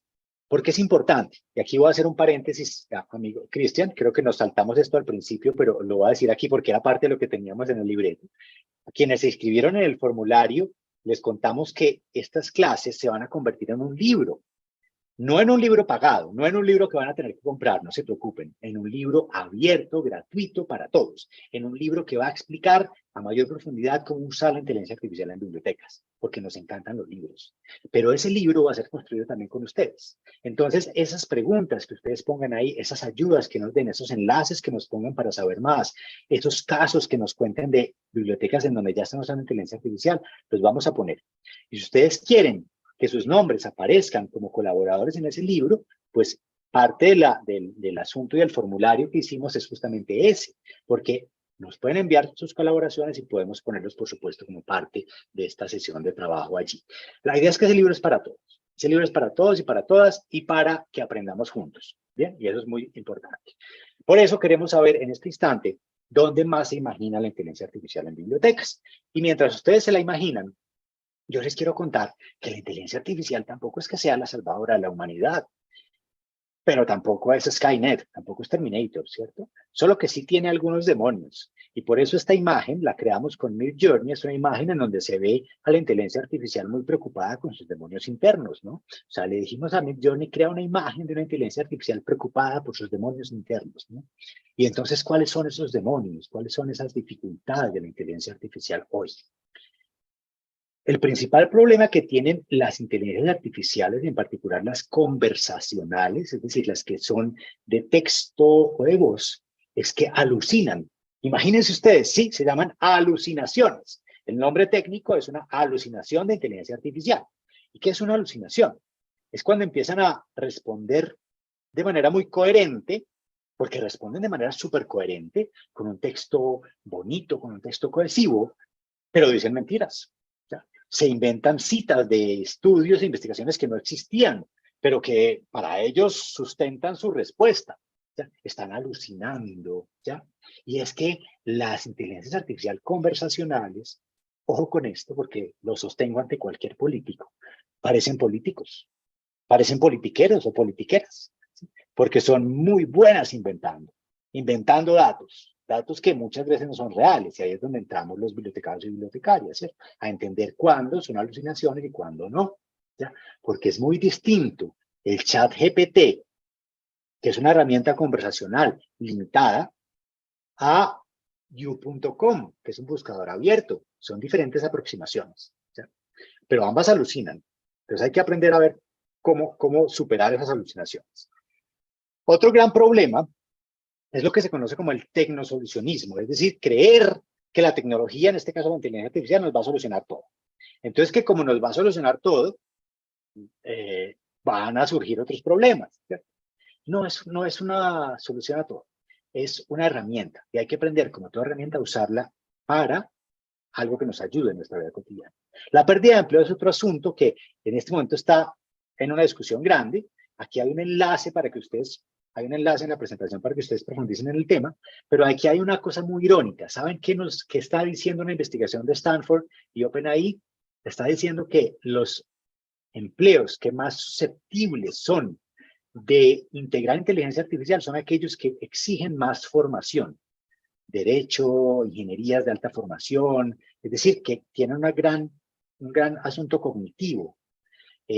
No es que se van a perder, es que vamos a tener que aprender a usarlos para aumentar la productividad o hacer esas tareas que muchas veces eran demasiado recurrentes con inteligencia artificial para nosotros poder dedicarnos a tareas más productivas. En nuestro caso como bibliotecarios, más transformadoras de nuestra comunidad, ¿no? Y la cuarta que quiero resaltar es la privacidad, la seguridad y los datos. La privacidad tiene que ver con cómo están usando nuestros datos. Ya se ha visto que ChatGPT ha tenido problemas de privacidad. Ya ha mostrado algunos datos de preguntas que han hecho otros usuarios a otros. Seguridad significa cómo la están usando, por ejemplo, hackers o crackers mejor para crear problemas maliciosos. Los datos, cómo están usando nuestros datos, la transparencia. Esos son asuntos que no hemos resuelto, ¿no? Y que, por ejemplo, Italia, país de la Unión Europea, recién prohibió ChatGPT en su país, precisamente porque dice que ChatGPT no protege suficiente los datos de sus usuarios, ¿eh? Para que vean el asunto a dónde llega. Y dentro de todo esto, hay otra preocupación que tiene que ver con la resignificación del lenguaje. Porque si estamos usando una inteligencia artificial lingüística para todo, va a empezar a pasar esto. Miren lo que dice aquí, en este cómic. Este señor está diciendo, ¡ay, qué maravilla! La inteligencia artificial va a convertir esta frase en un correo electrónico muy largo que puedo pretender que yo escribí, ¿cierto? Y el que recibe el correo, o la que recibe el correo, dice, ¡ay, qué maravilla! La inteligencia artificial hace que este correo tan largo y tan tedioso se convierta en un solo punto principal y puedo pretender que lo leí. Entonces, otro problema que estamos viendo desde el punto de vista de los contenidos, la lingüística y que nos compete a los bibliotecarios, es que empezamos a ver que se crean una cantidad de textos y hay un montón de gente posteando en redes sociales, publicando en redes sociales, publicando blogs, con textos generados por inteligencia artificial que probablemente ni han leído, ¿ya? Que están automatizados. Y luego hay otros que quieren entonces resumirlos con ellos. Entonces, ¿el lenguaje en qué se transforma en este lapso? ¿Cierto? Es una pregunta que debemos hacernos.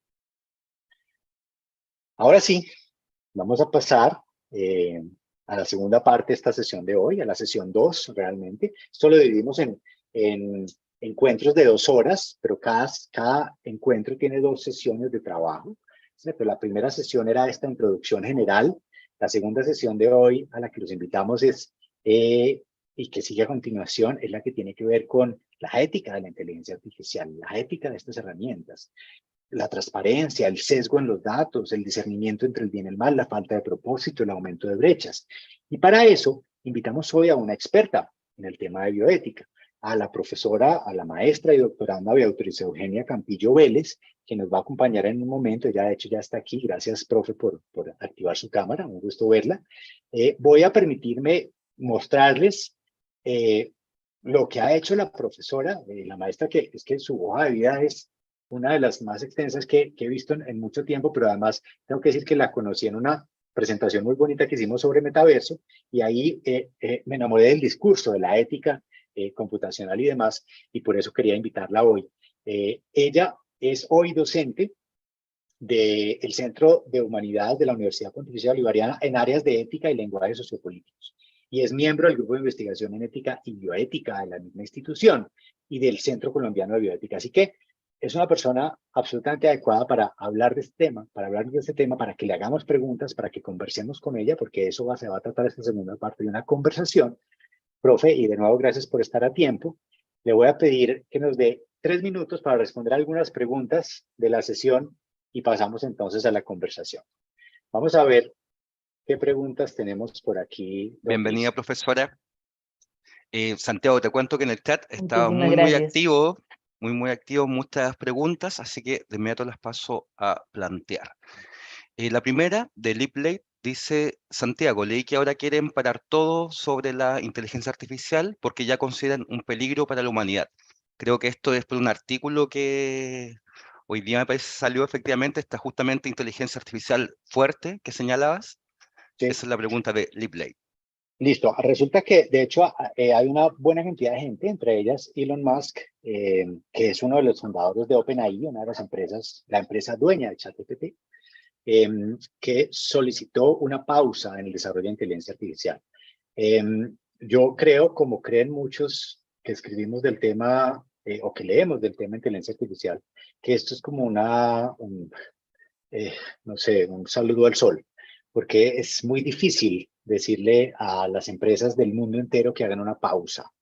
Ya es muy difícil. ¿Por qué? Porque es posible que en Occidente nos pongamos de acuerdo, pero sabemos que hay países que están fuera del marco reglamentario o institucional internacional. Entonces, ¿quién garantiza que todos nos vamos a hacer una pausa? Yo creo que la pregunta ahí es cómo reglamentamos y cómo nos educamos para hacer que la inteligencia artificial no constituya un riesgo.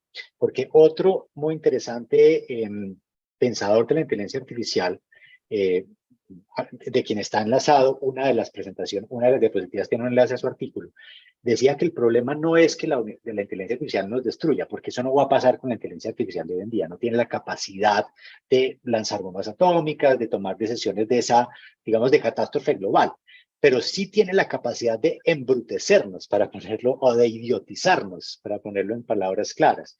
Porque claro, implica una gran producción de contenido, implica una herramienta que puede ser usada para la desinformación. Entonces, ahí es donde entramos los bibliotecarios y bibliotecarias, los docentes, a preguntarnos cómo generar un impacto contracultural que nos enseñe a usar de manera revolucionaria estas herramientas. La pausa es una pausa que creo que, si bien tiene unos miedos exagerados, tiene algunos otros bien fundamentados respecto a que no hay reglamentación, a que no hay educación suficiente, a que las brechas se pueden ampliar, pero de eso vamos a hablar en un momento.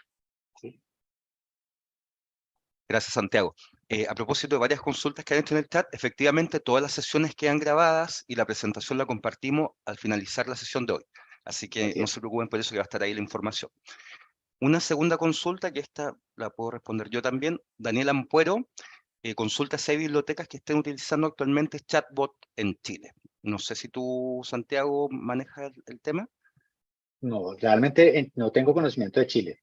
Realmente. En el caso de Chile, Biblioteca Nacional, la Universidad de Chile tienen sistemas de chat que se apoyan de alguna forma con sistemas expertos. La experiencia que conozco de cerca es la que estamos llevando adelante en la Biblioteca de Santiago, que es solamente el uso de chatbot, pero en etapa inicial para Facebook. Ya no directamente en nuestra página web, porque también nuestra página web depende de un sistema mucho más grande, entonces no podemos implementar ahí otro tipo de tecnología. Pero sí, a través de Facebook estamos justamente ya trabajando en la implementación de chat. Qué bueno. Qué bueno. Y hay unos que usan inteligencia artificial conversacional muy avanzada. En China, la Universidad de Jiangpeng usa un sistema de inteligencia artificial semiautónomo para eso. ¿Sí? Por supuesto, tendríamos que aprender mandarín para poder Está claro. probarlo, pero en Pero acá, principio acá es muy avanzado. la Biblioteca Nacional de Perú también estaba con un sistema, no sé si lo implementaron ya, pero ellos estaban antecedentes y ellos estaban implementando un sistema de chatbot. Maravilloso. Uno de los usos más interesantes de los chatbots es, por ejemplo, el uso del referencista, ¿no? Es decir, ese sistema de recomendación que yo puedo conectar una pregunta con una recomendación de un texto. Esos son los más interesantes. ¿Para qué se usa mucho hoy en día? Para horarios de biblioteca, porque sí hay muchos chatbots en Facebook de bibliotecas que básicamente tienen integrado el horario, los talleres, la oferta académica, la oferta de talleres. Entonces, digamos que con preguntas de sí o no, llegan a un buen sistema de automatización, pero más que una inteligencia artificial es un sistema de automatización, ¿no? Es eso. Bueno, sobre eso mismo, Mirza Fleitas consulta, ¿la domótica puede ser considerada un tipo de inteligencia artificial? Depende de la domótica. Porque básicamente, esa pregunta es muy interesante por dos cosas, porque la domótica tiene sensores, muchas de ellas. Los sensores lo que permiten es que yo pueda alimentar un sistema de inteligencia artificial para que responda a esos sensores. Te respondo a esto. Domótica, cuando hablamos de domótica, primero para quienes no conozcan el término, estamos hablando de automatización de los hogares o de los espacios físicos, es decir, luces automáticas, cortinas automáticas, aires acondicionados automáticos, música ambiental, etcétera. Entonces, imagínate esto, si tienes todas tus luces en automático, solo tus luces conectadas al asistente de Google. Tú puedes crear, tú puedes crear lo que se llama una rutina con el asistente de Google para que las luces se enciendan a cierta hora o dependiendo de ciertas circunstancias. Si tú además de las luces tienes un sistema de aire acondicionado compatible con Google, le puedes decir que cuando la temperatura llegue a cierto punto, suban la luz o bajen la luz de un tono a otro, ¿cierto? La ponga de tono amarillo a tono blanco. Entonces hay un nivel de automatización. Sigue siendo automatización, pero la inteligencia artificial lo que puede hacer es que puede tomar decisiones con base en eso. Tú puedes decirle a Alexa, por ejemplo, que es otro sistema también que usa para controlar la domótica de Amazon, que su sistema de seguridad se active dependiendo de si hay movimiento en ciertas horas en las que tú no estás.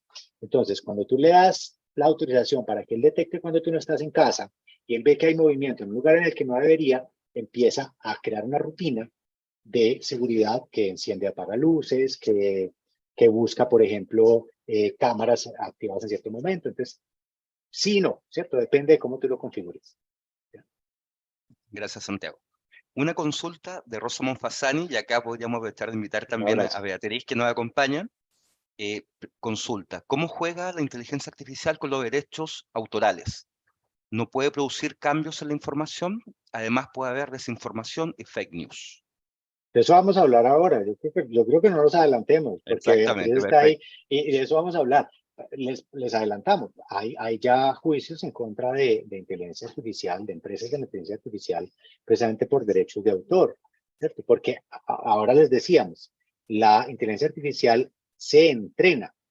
¿Y cómo se entrena la inteligencia artificial? Se entrena a través de los datos que hay disponibles, entonces de los textos de las personas o de las imágenes que han creado artistas. Y ahí es donde empezamos a ver problemas de derechos de autor. Ya vamos a hablar de eso, Rosa.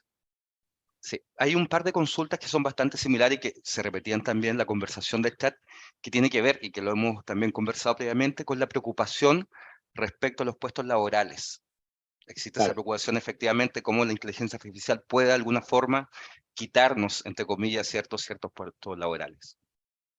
Yo creo que, y voy a ser muy atrevido aquí, es muy posible que, por ejemplo, la inteligencia artificial elimine a mediano plazo la catalogación y clasificación como parte de nuestras tareas bibliotecarias, porque una de las mejores cosas que hace hoy la inteligencia artificial lingüística y el aprendizaje profundo es justamente clasificar y catalogar conocimiento. Entonces, no es que nos vaya a quitar puestos de procesamiento técnico, sino que vamos a tener que orientar esas horas que dedicamos a ese tema a otras áreas del conocimiento en las que somos buenos como bibliotecarios, ¿cierto? Y por supuesto, esas tareas que son semiautomatizables o automatizables están en riesgo. La pregunta es cómo nosotros nos entrenamos para usar ese tiempo en tareas más creativas y más transformadoras que hoy las máquinas no pueden hacer o que aportan y nos permiten aprovechar las máquinas de mejor manera. Y sumándome a tu respuesta, Santiago, justamente ayer veía un artículo donde señalaban estas ingenierías de prompt, estos ingenieros de prompt, o susurradores que comentábamos, que suena mucho más lindo el término, susurradores. De alguna forma, las dos carreras que están mejor preparadas para asumir esa tarea son justamente los bibliotecarios y bibliotecarias y los historiadores. Entonces también hay una posibilidad interesante en nuestro campo laboral. Yo recuerdo que cuando estaba estudiando bibliotecología, yo estudié bibliotecología viejo, empecé a estudiar bibliotecología viejo, digamos viejo porque yo antes estudié ingeniería, y es una de las cuestiones que llevamos a la mesa es por qué los bibliotecarios no estábamos en su momento, hace 10 años, en la computación lingüística o en la lingüística computacional, porque deberíamos estar ahí. Hoy este es el resultado. Nosotros entendemos cómo la gente pregunta antes de que nos pregunten. Entendemos qué quieren buscar, entendemos qué quieren localizar, y eso hoy sirve para entrenar modelos de lenguaje. O sea, podemos enseñar a las máquinas a entrenar modelos de lenguaje de manera muy eficiente como bibliotecarios. Gracias, Santiago. La siguiente, Ulises Quiroz Castillo. Si bien la inteligencia artificial es una gran ayuda, no deja de inquietarme que los alumnos dejen de pensar por sí mismos y dejen que la máquina lo haga. Yo recuerdo a Mafalda con la caja embrutecedora, ¿no? O sea, es decir, Mafalda era muy crítica de la televisión, ¿no? Y bueno, y poniendo en perspectiva, claro, cada época tiene su cuestionamiento respecto a una tecnología o una herramienta que tiene la posibilidad de idiotizarnos, ¿no? Y aquí la cuestión otra vez es cómo nos educamos para aprovechar esas capacidades, para que esas capacidades nos sirvan. Hay unos profesores muy interesantes usando en distintos lugares del mundo la inteligencia artificial justamente desde la perspectiva de cómo le enseño a los chicos a detectar alucinaciones, ¿cierto? Y entonces la inteligencia artificial, que se convierte en un juego, también se convierte al mismo tiempo en una herramienta con la que yo le enseño a detectar información falsa y a enseñar a detectar desinformación.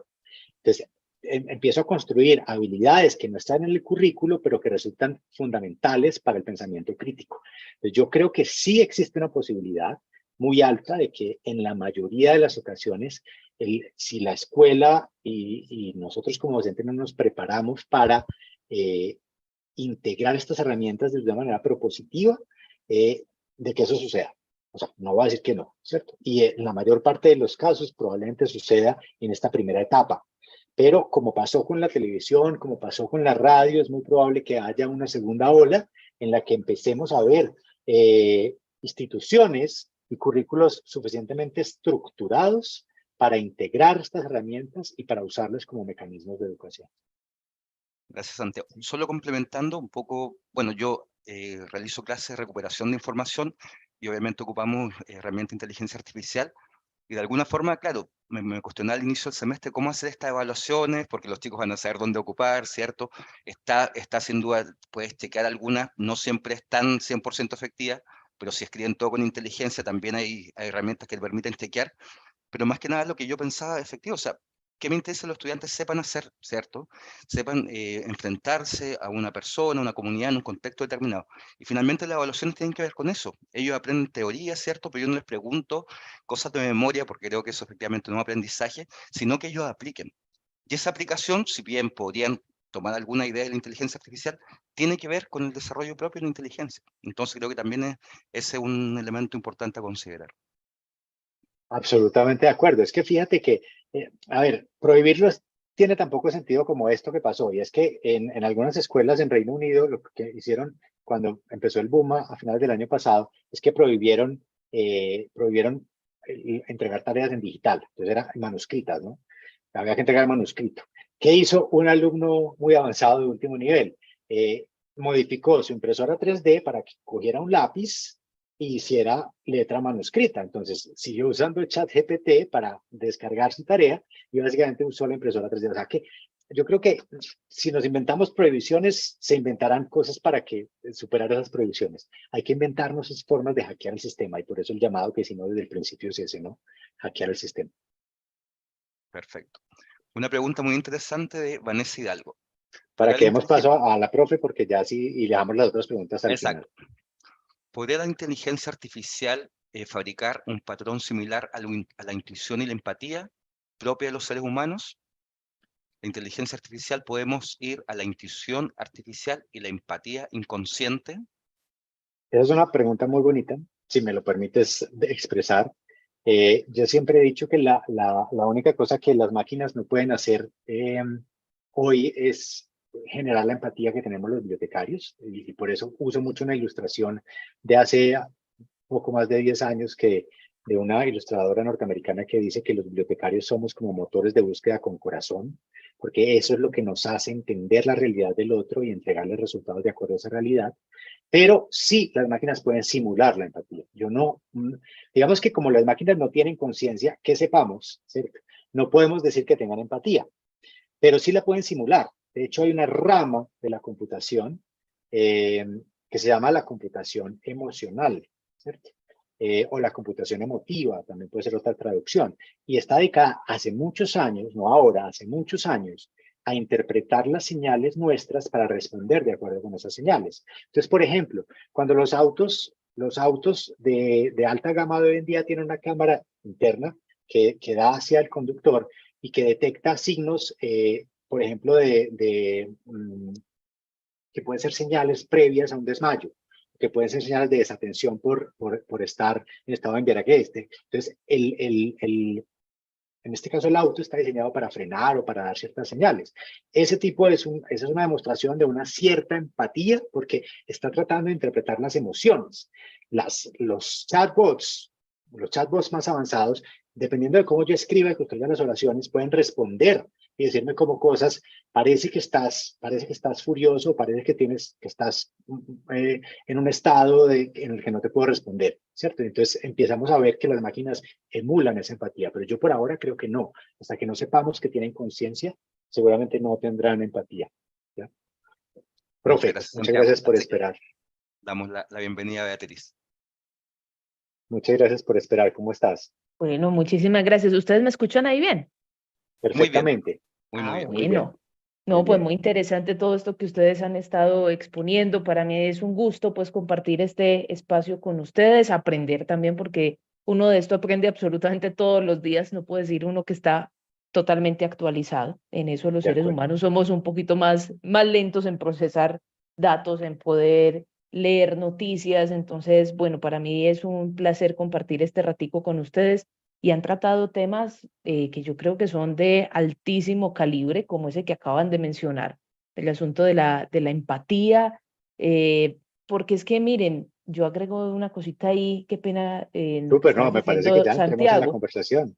y Obvio. es que a uno cuando uno empieza a chatear, digámoslo así, con el chat GPT, le da toda la sensación de estar hablando con una persona. Claro, el mismo chat aclara, yo no tengo emociones, yo soy simplemente una inteligencia artificial, pero es que da esa sensación y a mí me causa muchísimo impacto, pues todo lo que estamos viendo hoy de cómo hay gente que se enamora de este tipo de sistemas, ¿cierto? Esa película Her que ya Sí. por allá lo había De acuerdo. tratado, pues hoy en día sí que es cierto, porque la gente está pasando por unos problemas además de soledad muy fuertes, pero es que el chat imita muy bien la manera en la cual nosotros conversamos, ¿cierto? Por ejemplo, en el caso nuestro, que yo también soy de por aquí de Medellín, Colombia, aquí se utiliza mucho lo que se llama el parlache, ¿cierto? Un tipo de lenguaje, digámoslo así, más urbano, muy relajado en sus formas. Y si yo le digo al chat GPT, hábleme en parlache, lo hace. Entonces me trata de parce y me pone digamos, las formas, digamos, más coloquiales, más comunes, como si estuviera hablando con cualquier amigo en cualquier lugar. Eso, por ejemplo, para mí me representa uno de los retos más grandes, por lo mismo que acabo de decir, es que hay gente que termina volcando allí sus emociones, así como en el metaverso decíamos, hay gente que querrá casi que estar viviendo en esa realidad paralela, pues es que aquí encuentran como una especie de amigo, de pareja, a pesar de que algunos sistemas le ponen a esto restricciones. Pero yo creo que ese tema casi que lo psicológico del lado nuestro vale la pena sacarle el tiempito y poderlo reflexionar a fondo. Absolutamente, profe. Además hay que decir, hay una startup, hay una empresa de la que no recuerdo el nombre, pero prometo ponerlo en mis redes sociales. Al principio no dijimos, bueno, creo que sí estaba en la primera presentación. Cristian Maturana M. en Instagram. Yo soy @Medellín, Medejean, porque estoy al lado de Medellín justamente. Así nos pueden encontrar en redes sociales y conversar. Yo les voy a poner el nombre de una startup, profe, que se dedicó hace ya más de un año, empezó a hacer amigos virtuales, ¿ya? Y empezó a hacer amigos virtuales y la gente se empezó a enamorar de esos amigos virtuales, porque justamente podía yo crear avatares y podía yo ponerlos a tener emociones y podía, si pagaba, porque además eso tiene que ver con un aspecto comercial, podía generar emociones más cercanas, podía imitar emociones más cercanas. Entonces hay toda una discusión respecto a eso también. Es decir, a la comercialización de esa relación si la inteligencia artificial no tiene sentimientos, ¿cierto? Esa respuesta mía con sentimientos, ¿qué significa para mí, ¿cierto? ¿Qué significa y qué puede traer? Lo que pasó con esta startup fue que hace menos de un mes tuvo que bloquear esa funcionalidad de noviazgo, porque la tenía, o sea, se podían volver novios con la inteligencia artificial y empezar a tener unos filtros de edad que no tenían antes. Entonces, estamos llegando a estamos llegando a ese Claro. punto, ¿no? Miren que en estos días lo veíamos aquí en algunas noticias donde aparecía un hombre que tenía como una suerte de pareja que era una muñeca de trapo. Pero es que Correcto. eso que es como muy precario, eso siempre ha estado, ¿cierto? Pues pensemos en la industria pornográfica, por Dios, y todo lo que existe allí es enorme. Pero es que ya cuando yo me encuentro con que ese objeto que parece inanimado, encima me habla, me pregunta, por ejemplo, ¿cómo estás? Me sigue una conversación, si yo le cuento algo, me puede contestar. Hombre, el asunto ya se va a otros niveles que a mí sinceramente me preocupa, ¿cierto? Me preocupa y repito porque además, después del tema de pandemia, de estar allí como tan encerrados, esto se disparó.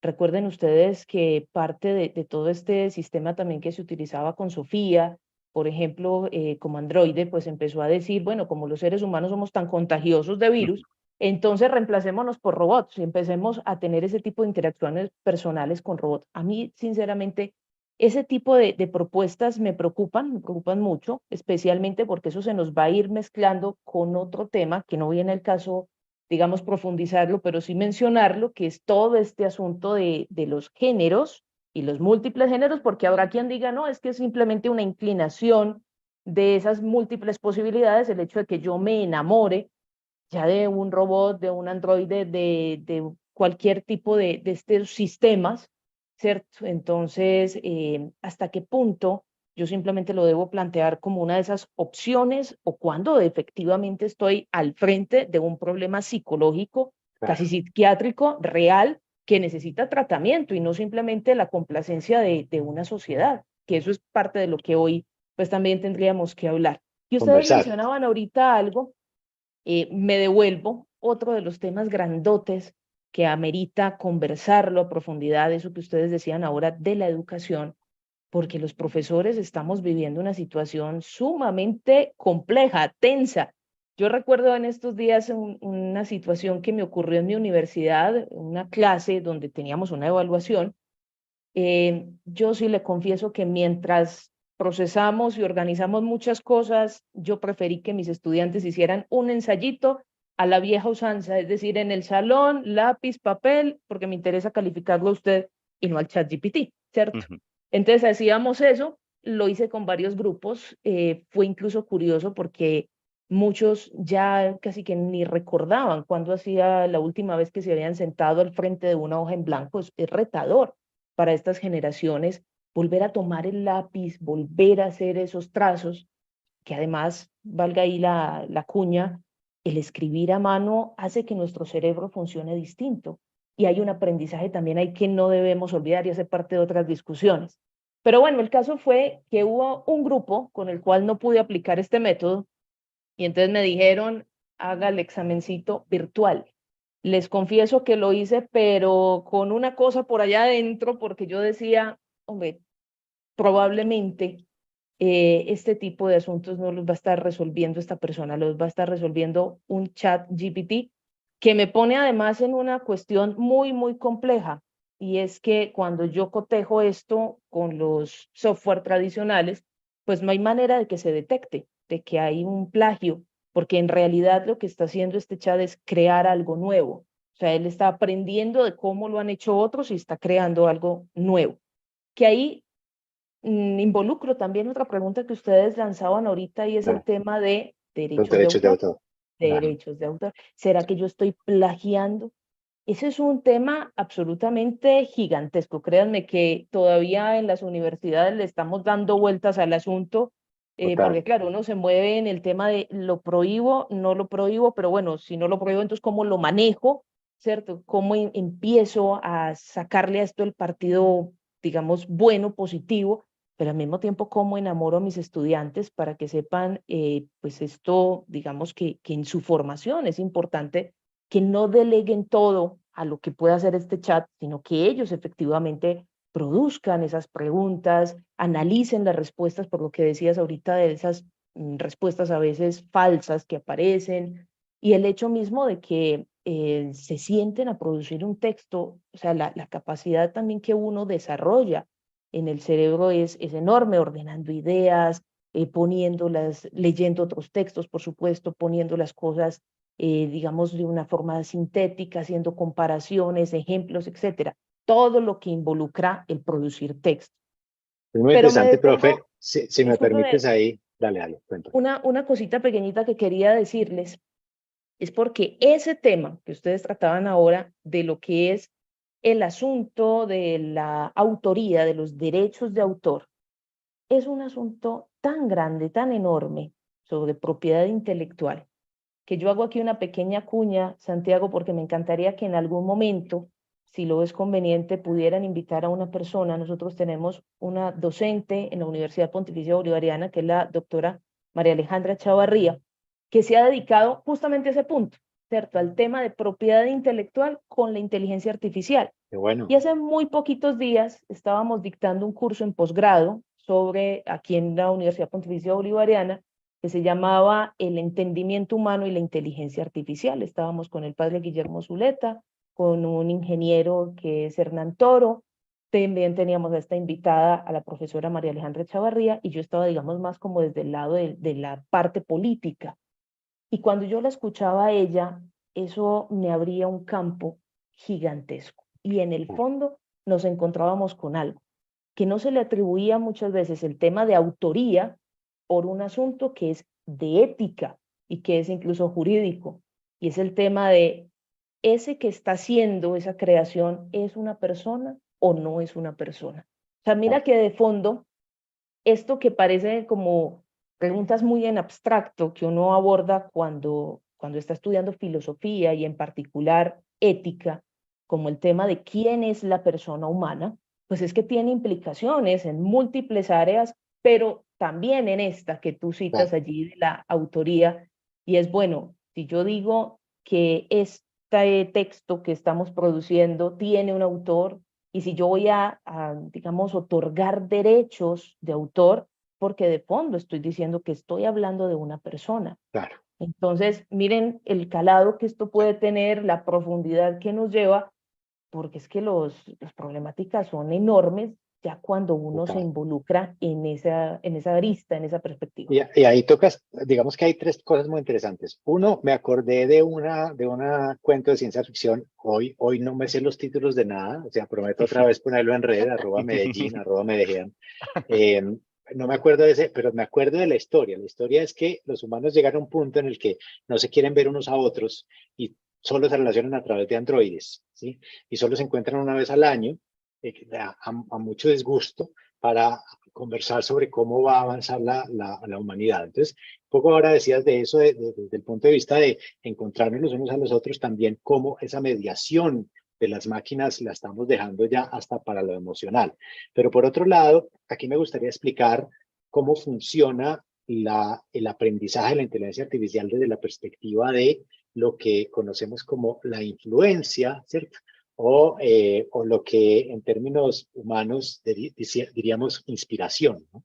Y es que las máquinas hoy en día, en particular ChatGPT, aprende de una gran cantidad de datos. Entonces lo que hace es tomar una enorme cantidad, y cuando digo enorme cantidad, estoy hablando de millones, ¿cierto? De textos de Internet y de bases de datos académicas, o sea, mezclado todo, redes sociales, Internet, bases de datos académicas, y estudiarlo, ¿no? Entonces, lo que uno puede encontrar en ciertos momentos es que hay patrones de escritura que pueden ser semejantes a un escritor específico, ¿no? Porque hay una influencia cuando uno hace preguntas sobre un tema en particular. Pero en todo caso, y esto tú lo tocaste, y este es el tercer tema, profe, es como es una herramienta estadística, y lo dijimos ahora, que había que tener en cuenta que cuando hablamos de inteligencias artificiales de aprendizaje automático son modelos estadísticos. Ella no va a dar nunca la misma respuesta dos veces. A no ser que yo le pida específicamente que me cite una fuente, ella no va a dar la misma respuesta dos veces con las mismas palabras. Ella o él, ¿no? Yo digo ella porque me parece que es más cercana a la inteligencia artificial como palabra, ¿no?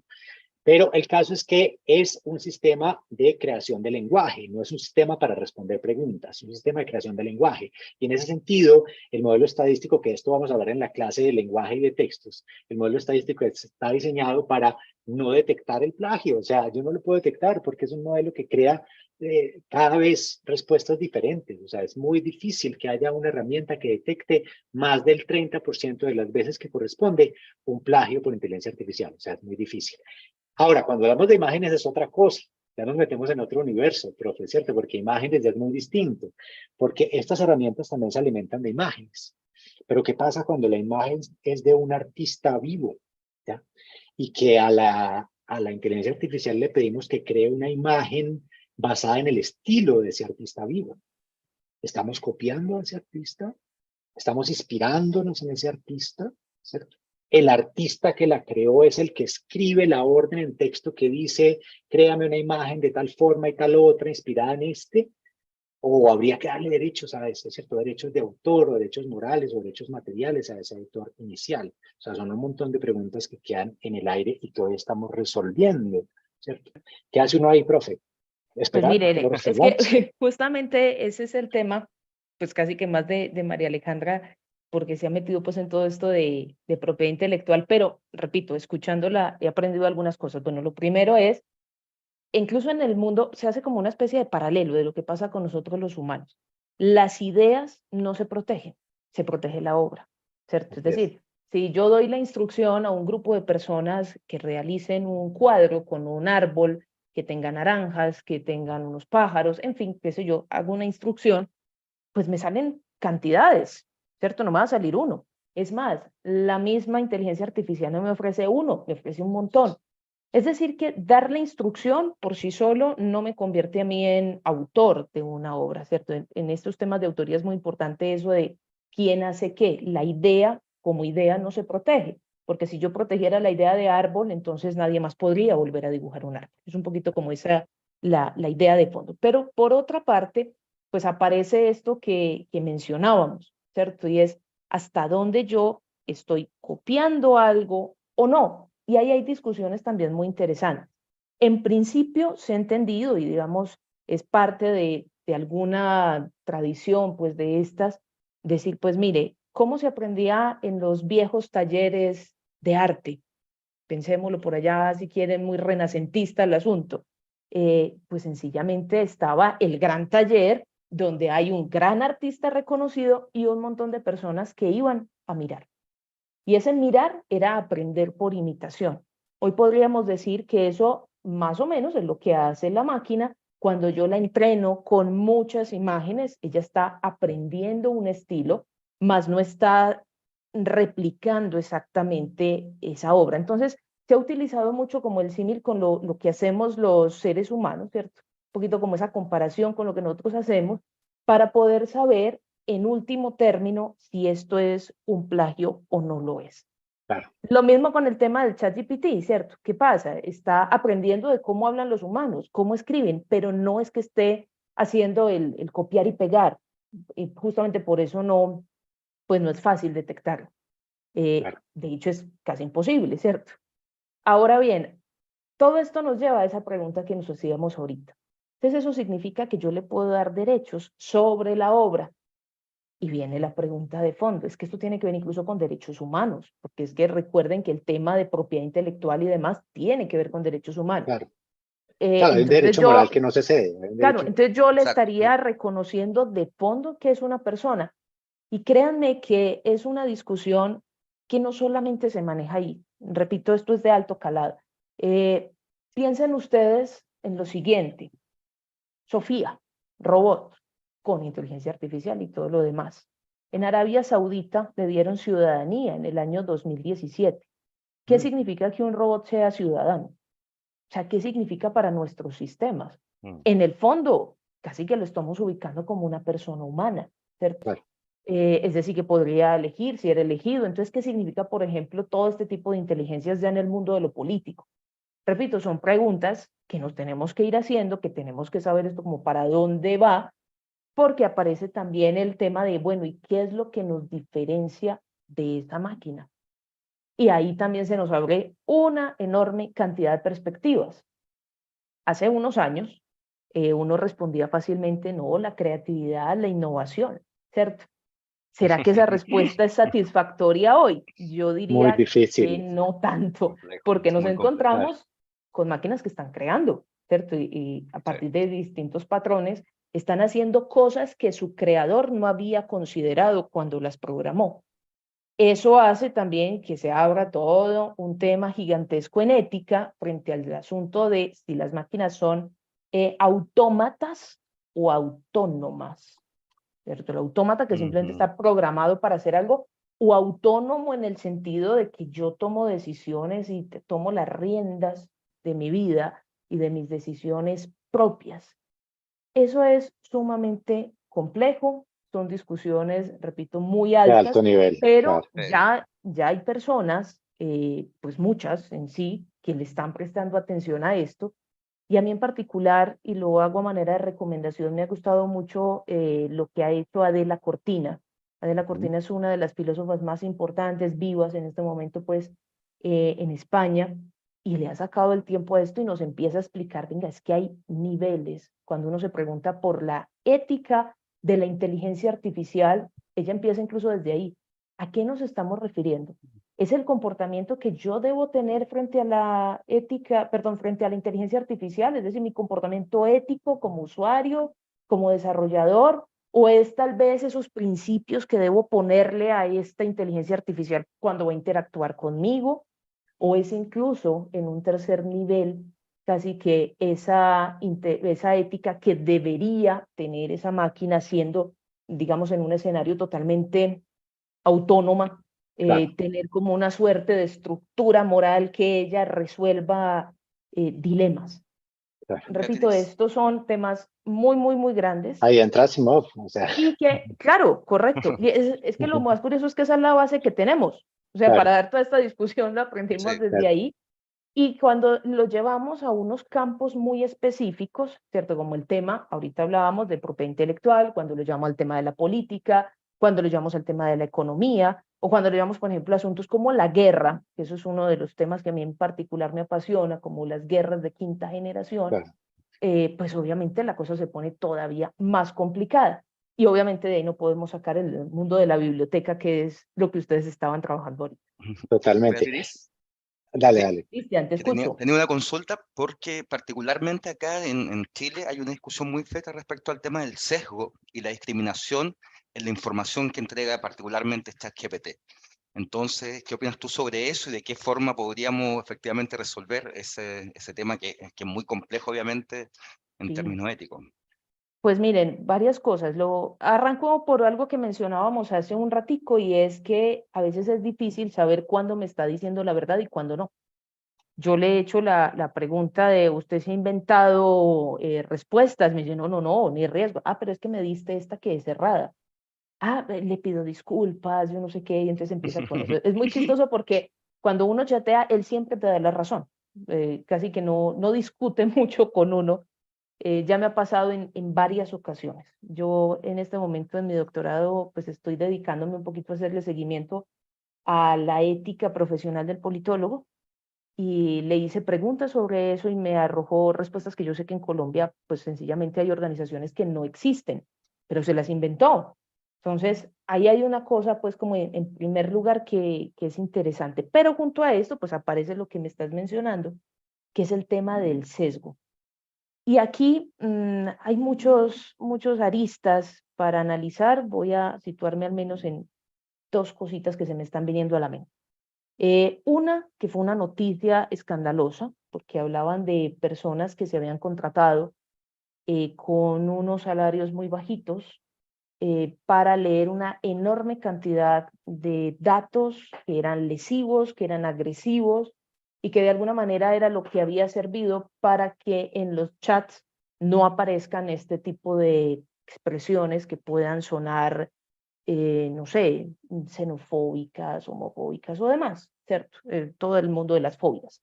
Que no sean, que no violenten como a ciertas poblaciones, que no sean tan susceptibles, ¿cierto? De generar pues como ese dolor. Entonces, claro, aparecía una suerte, perdónenme la expresión, pero era lo que se reportaba en medios, una suerte de esclavitud, donde yo pongo a unos seres humanos, los someto a que tengan que leer una enorme cantidad de cosas terribles para decirle al chat, no me muestre No lo este tipo de hagas. respuesta. Pero claro, estamos generando un daño en las personas que lo Ujú. están haciendo. Eso ha salido publicado en muchos lugares, en muchas fuentes, ustedes lo pueden buscar. Tampoco he visto que se diga oficialmente eso fue así o no, pero es parte de esa discusión. Pero esto nos lleva a otro momento. Como se dice, somos hijos de nuestro tiempo. Y entonces resulta que en ese curso que les mencionaba ahorita de posgrado, pues el ingeniero que llevamos allí invitado, el profesor Hernán Toro, hizo una suerte de experimento diciéndole que por favor generara chistes que fueran en contra de los hombres. Entonces empezaba. Eso les decía de todo, ¿cierto? Hacía chistes donde se los gozaba, qué sé yo, por sus hábitos, por la gordura, por temas fuertes, ¿cierto? Luego hizo el mismo experimento, pero entonces le dijo, ahora genérame chistes que sean contra las mujeres. Y de inmediato la respuesta es no, contra ellas no. Porque no está bien, porque son sensibles, porque hay que cuidarlas, porque el tema de los derechos humanos, demás. Y entonces dice uno, a ver, entonces está bien que yo le tire muy duro a los hombres, pero a las mujeres no. El chat ya me lo está mostrando. Hay un Eso sesgo ahí, claro, es, claro, eso es un sesgo introducido por nuestra cultura, por nosotros, claro, ¿cierto? Porque claro. debería dar la misma respuesta, es decir, bien, o hacer chistes para hombres y para mujeres de igual manera, o sencillamente en ambos decirme, pues no es correcto ofender a las De acuerdo. personas porque se pueden sentir mal, etcétera, etcétera. Entonces, ahí, por Eso me ejemplo, se detectó increíble. un sesgo que es propio de nuestra cultura y del momento, porque eso que me está mostrando el chat también es un reflejo de lo que estamos viviendo, Sí, claro. Claro. ¿cierto? Pues fíjate, Eso es profe, absolutamente notorio. claro, me recuerda el caso de hace alrededor de 5 años, cuando se empezó, porque la inteligencia artificial, decíamos, se usa en muchos niveles. Hay un software en Estados Unidos que se llama Compass, no sé si tú lo conoces porque tiene que ver con penitenciarías para determinar qué tantas probabilidades hay de que un reo reincida si se le da libertad condicional. Es un software de inteligencia artificial y empezaron a detectar que, claro, que los sesgos relativos a las minorías étnicas, en particular a los afroamericanos, que vivían en ciertas zonas, que esas estadísticas se sumaban y finalmente disminuían puntos para esa persona, ¿cierto? Entonces no representaban necesariamente al individuo, sino a la masa, ¿cierto? Que lo relacionaba con otros.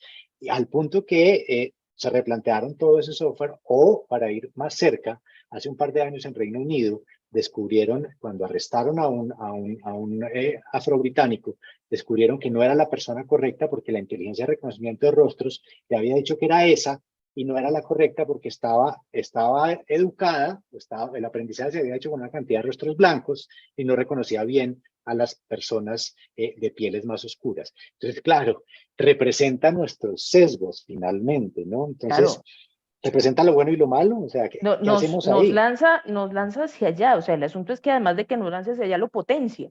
Entonces, pensemos en lo siguiente, uno, pues revive todas esas teorías penales, ¿cierto? De la predestinación hacia el delito y demás, porque entonces te empiezo a mirar tu parte facial, ¿cierto? Entonces, estos rasgos, digamos, nos están mostrando un futuro delincuente.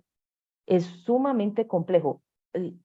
Si ustedes me permiten, además, hay un campo que a mí me ha gustado mucho explorar frente a esos usos desde la política y también nos lleva, por ejemplo, a lo que se vive en China, ¿cierto? Esa vigilancia tan extrema donde ya como seres humanos entonces yo tengo que seguir muy juiciosamente, muy disciplinadamente las normas, porque cualquier cosa que se salga, pues sencillamente quedó marcado.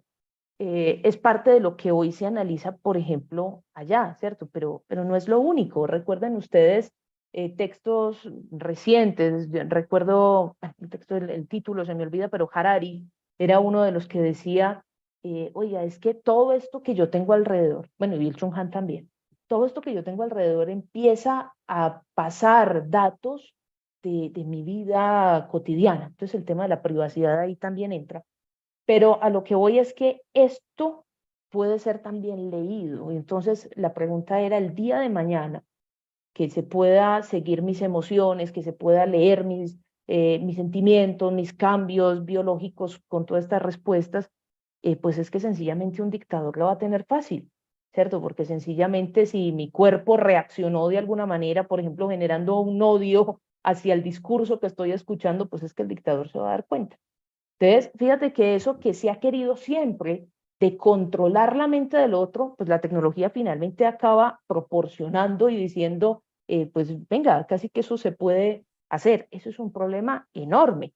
Y a eso, pues hay que sumarle que con todo esto de la pandemia, todos estos asuntos tecnológicos fueron en aumento y en aumento de una manera pues sumamente fuerte que nos plantea pues obviamente muchísimas preguntas. Repito, porque cuando todo se utiliza bien, en calma, pues parece muy bonito, pero ya cuando aparecen otros poderes, aparecen otros juegos, pues ya nos plantea preguntas. Paréntesis, la OMS ya lo dijo en su momento con el tema de pandemia. Está bien que ustedes, estados, utilicen la tecnología, incluyendo tecnología como la inteligencia artificial, para generar estos cercos epidemiológicos, para cuidar a la gente, pero ojo, esto no es para vigilar a la gente. Por eso ese principio de tener los menores datos posibles, ¿cierto? Lo más poquitico, pues se vuelve tan sumamente importante, es porque, a ver, la probabilidad de que me conozcan mejor que yo mismo es muy alta, ¿cierto? Y ahí entra también lo Total, que tú decías ahorita, el volvernos adictos a estas total. tecnologías, pues hacen que yo esté alimentando con datos muy privados todo el Todo tiempo, el tiempo, todo lo que todo se el está tiempo. manejando. Yo siempre he dicho que la privacidad es un lujo del siglo pasado. Para mí, pues no existe la privacidad y es como una guerra fría en la que todo el tiempo estamos tratando de que no usen nuestros datos. Por otro lado, los tienen.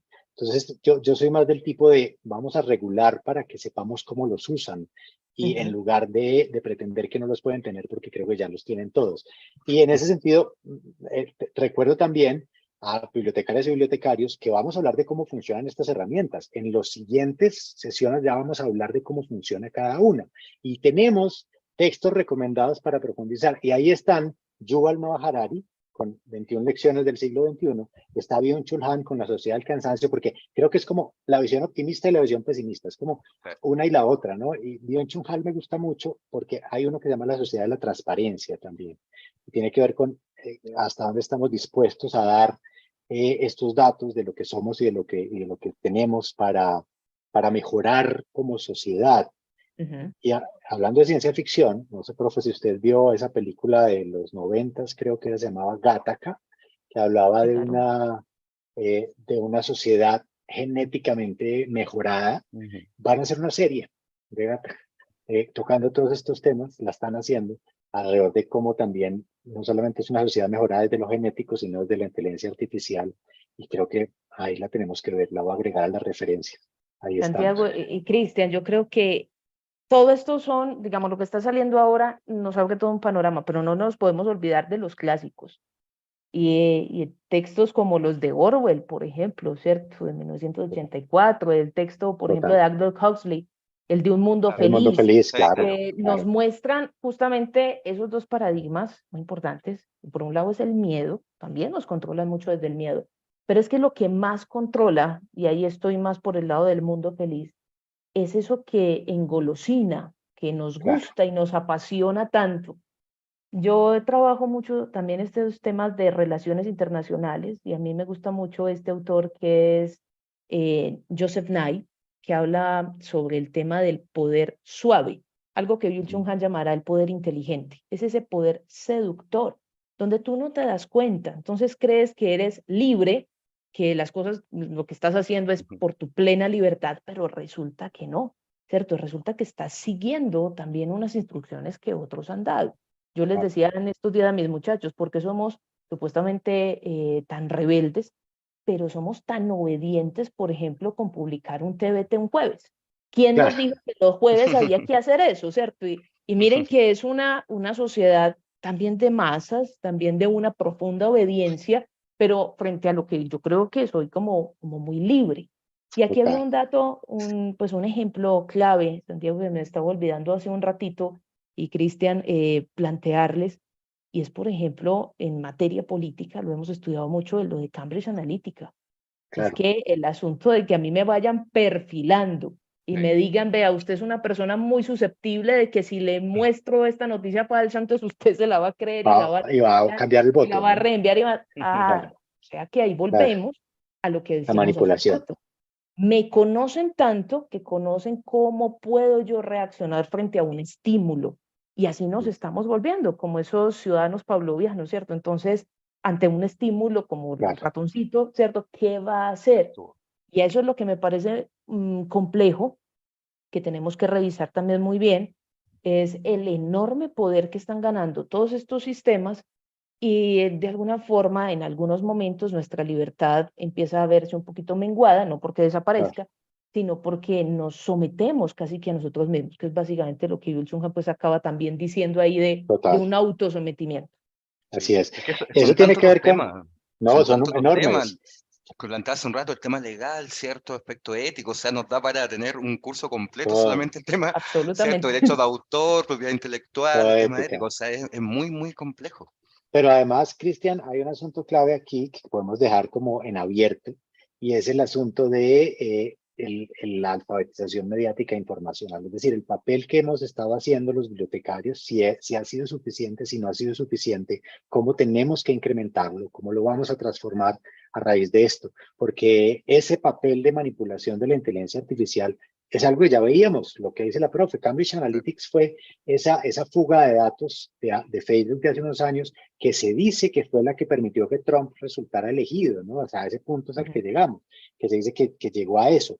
Entonces, ¿cómo nos manipula? ¿Cómo podemos detectar esos intentos de manipulación y enseñar a los ciudadanos a detectarlos por su cuenta, a no dejarse manipular y a responsablemente crear también información cotidianamente? Creo que ahí lo dejamos en el aire porque el tiempo se nos va, profe. Yo creo que la vamos a Se nos invitar fue en otro volando, sí. momento, ¿cierto? No, por mí, con todo el gusto, en lo que les pueda colaborar, servir. A mí estos temas me parecen absolutamente apasionantes, porque es que va abriendo uno una ventana y sigue abriendo mil más. Sí, Total. Pero mire, para no dejar ahí como en el tintero esto que usted acaba de mencionar, hoy hay un tema importantísimo también que son las deepfake, ¿cierto? Esos Total. engaños profundos, ya no es simplemente la fake news, que igual seguimos cayendo en ella, pero cuando a mí me manipulan la imagen, la voz, ¿cierto? Porque recuerden, hace algunos días veíamos la noticia de este software de que con 3 segundos que escuchen mi voz la pueden imitar. O sea, que yo te puedo poner a decir lo que yo quiera y te puedo cambiar y alterar, por ejemplo, los textos de un chat o sencillamente puedo generar una especie de filtro y hacerte pensar que estabas hablando con otra persona. Eso ya le pasó. Recuerden ustedes a diputados europeos hace un par de años, donde ellos creían que estaban hablando con un opositor ruso, soltaron la lengua más de la cuenta, y resulta que era otra persona que estaba utilizando una suerte de filtro, pues obviamente muy Ujú. avanzado, y se utiliza para esto. Entonces, hoy, por ejemplo, y escuchando, recuerdo a Adela Cortina decía, ¿será que tenemos que plantear como derecho humano la verdad, el no ser engañados? Eso es muy complicado porque si bien la mentira siempre ha existido, es que estas formas la refinan y la suben. ¿Qué me parece a mí que se debe hacer desde el ámbito educativo? Miren, empezar a tratar estos temas ya es un avance enorme. El que le saquemos tiempo para hablarlos, para conversarlos, para no tragar entero, para mirar cómo ha pasado, digamos, estas manipulaciones en otros escenarios. El estudio de casos, por ejemplo. Y eso nos va dando herramientas. Ahora bien, quienes ya tienen, obviamente, otro tipo de nivel, por ejemplo, como los mismos desarrolladores y demás, pues la ética no puede ser simplemente un buen título, sino que tiene que ser algo que yo debo tener ahí constantemente, y para eso es muy importante los equipos interdisciplinarios. La ética, como dicen, no es saber el de la ética, ver qué dice, sino que la ética nos ayuda a ver los fallos, nos ayuda a ver las buenas prácticas también, nos ayuda a ver, digamos, esto lo estamos haciendo ¿para qué? Para el beneficio de la humanidad, o cuáles van a ser esos posibles riesgos, y entonces juntos, no los éticos por allá aparte, no, juntos, cómo vamos a abordar las grandes temáticas.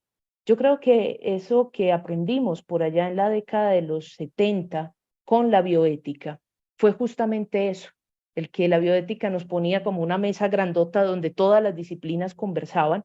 Pues eso es lo que hay que hacer hoy, no simplemente delegar a que esto solamente los filósofos lo manejan, o solamente los ingenieros, o solo la sociedad, sino que todos tenemos que sentarnos a esa mesa, desde la persona que es el usuario hasta las personas que son los propietarios o que son los diseñadores y demás, a pensar los impactos que todo este tipo de cosas genera en la sociedad. Así que, pues nada, invitarlos a que les sigamos haciendo seguimiento a todo esto, agradecerles enormemente el espacio, y obviamente si hay oportunidad en otro momento de poderlos volver a acompañar, pues con el mayor de los gustos. No, encantadísimos, profe. Aquí he puesto su perfil para el cierre para que sepan también dónde la pueden encontrar en redes. Está con su nombre completo, Beatriz Eugenia Campillo Vélez, y la vamos a invitar probablemente al podcast de hipotecarios y probablemente en otros momentos, y tal vez incluso nos tomaremos el atrevimiento de pedirle que nos ayude con ese capítulo de ética del libro, porque les contábamos a los bibliotecarios, yo no sé si yo le conté a usted, que este ejercicio va a dar como resultado un libro en abierto, gratuito, para todos sobre los asuntos de la inteligencia artificial para bibliotecas. Así que, pues, muy invitada, profe Beatriz, y muchas gracias por su tiempo. Muchísimas Muchas gracias a gracias, ustedes, Beatriz. claro que sí, ahí De verdad, muy, estaremos. muy interesante. Así que, como decía Santiago, ahí en el libro va a ser un capítulo muy, muy interesante a revisar. Cristian, Total. muchísimas gracias, un placer también haberte conocido, y muy rico que hagan este espacio, obviamente que se permita eso que hayan a ustedes ahorita de abordar las preguntas, porque yo creo que eso es esencial, ¿no? No hay muchas cosas Total. que las da como por hechas, y cuando tiene esa interacción es donde uno dice, y esto no lo había pensado de esta manera. Así que muchas gracias y felicitaciones también por el espacio, muy rico que podamos hacer trabajos en conjunto.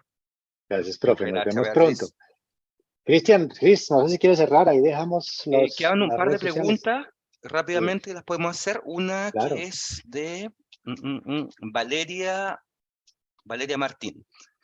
Si se puede usar inteligencia artificial en COA para ayudarnos en procesos, sugerencias, etcétera. No sé si respondes tú, respondo yo, se me fue el...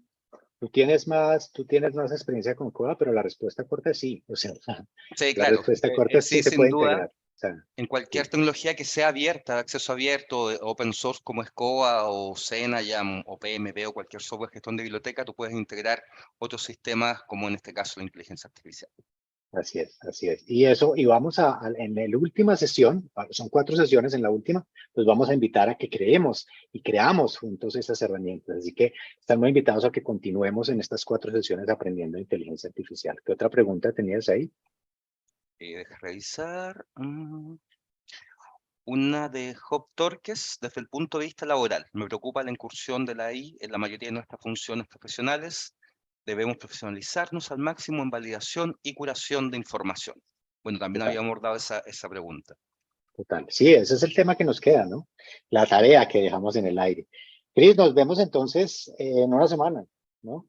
Nos vemos una semana. Aprovecho de comentarle a quienes consultaban en el chat que la presentación la vamos a compartir por correo en el chat de YouTube, ¿cierto? Y que todas las sesiones quedan grabadas en nuestro canal. Así que ahí lo Así pueden es, revisar nuevamente, y nos vemos próximo martes, 17:30 horas de Chile, y ahí por a favor la misma revisen, hora. exacto, revisen su Su hora local. A horarios la misma hora nos en cada vemos país. cada martes durante 4 martes. Aquí por YouTube, las enlaces para entrar a YouTube son muy fáciles. bit.ly/ia para bibliotecas. 1 es esta sesión, 2 será la siguiente, 3 la siguiente, bueno, está así. Y ahí asimismo está la presentación bit.ly/IA para bibliotecas 101, es esta presentación. Nos vemos pronto, si quedan preguntas las vamos a responder por Twitter e Instagram, la mayor cantidad posible. Estaremos entrando seguramente aquí también a ver comentarios. Cris, gracias por la invitación. Muchas gracias, Santiago. Muchas gracias a todos y todas quienes nos acompañaron. Nos vemos pronto. Nos vemos el Cuídense martes. mucho. Chao, chao.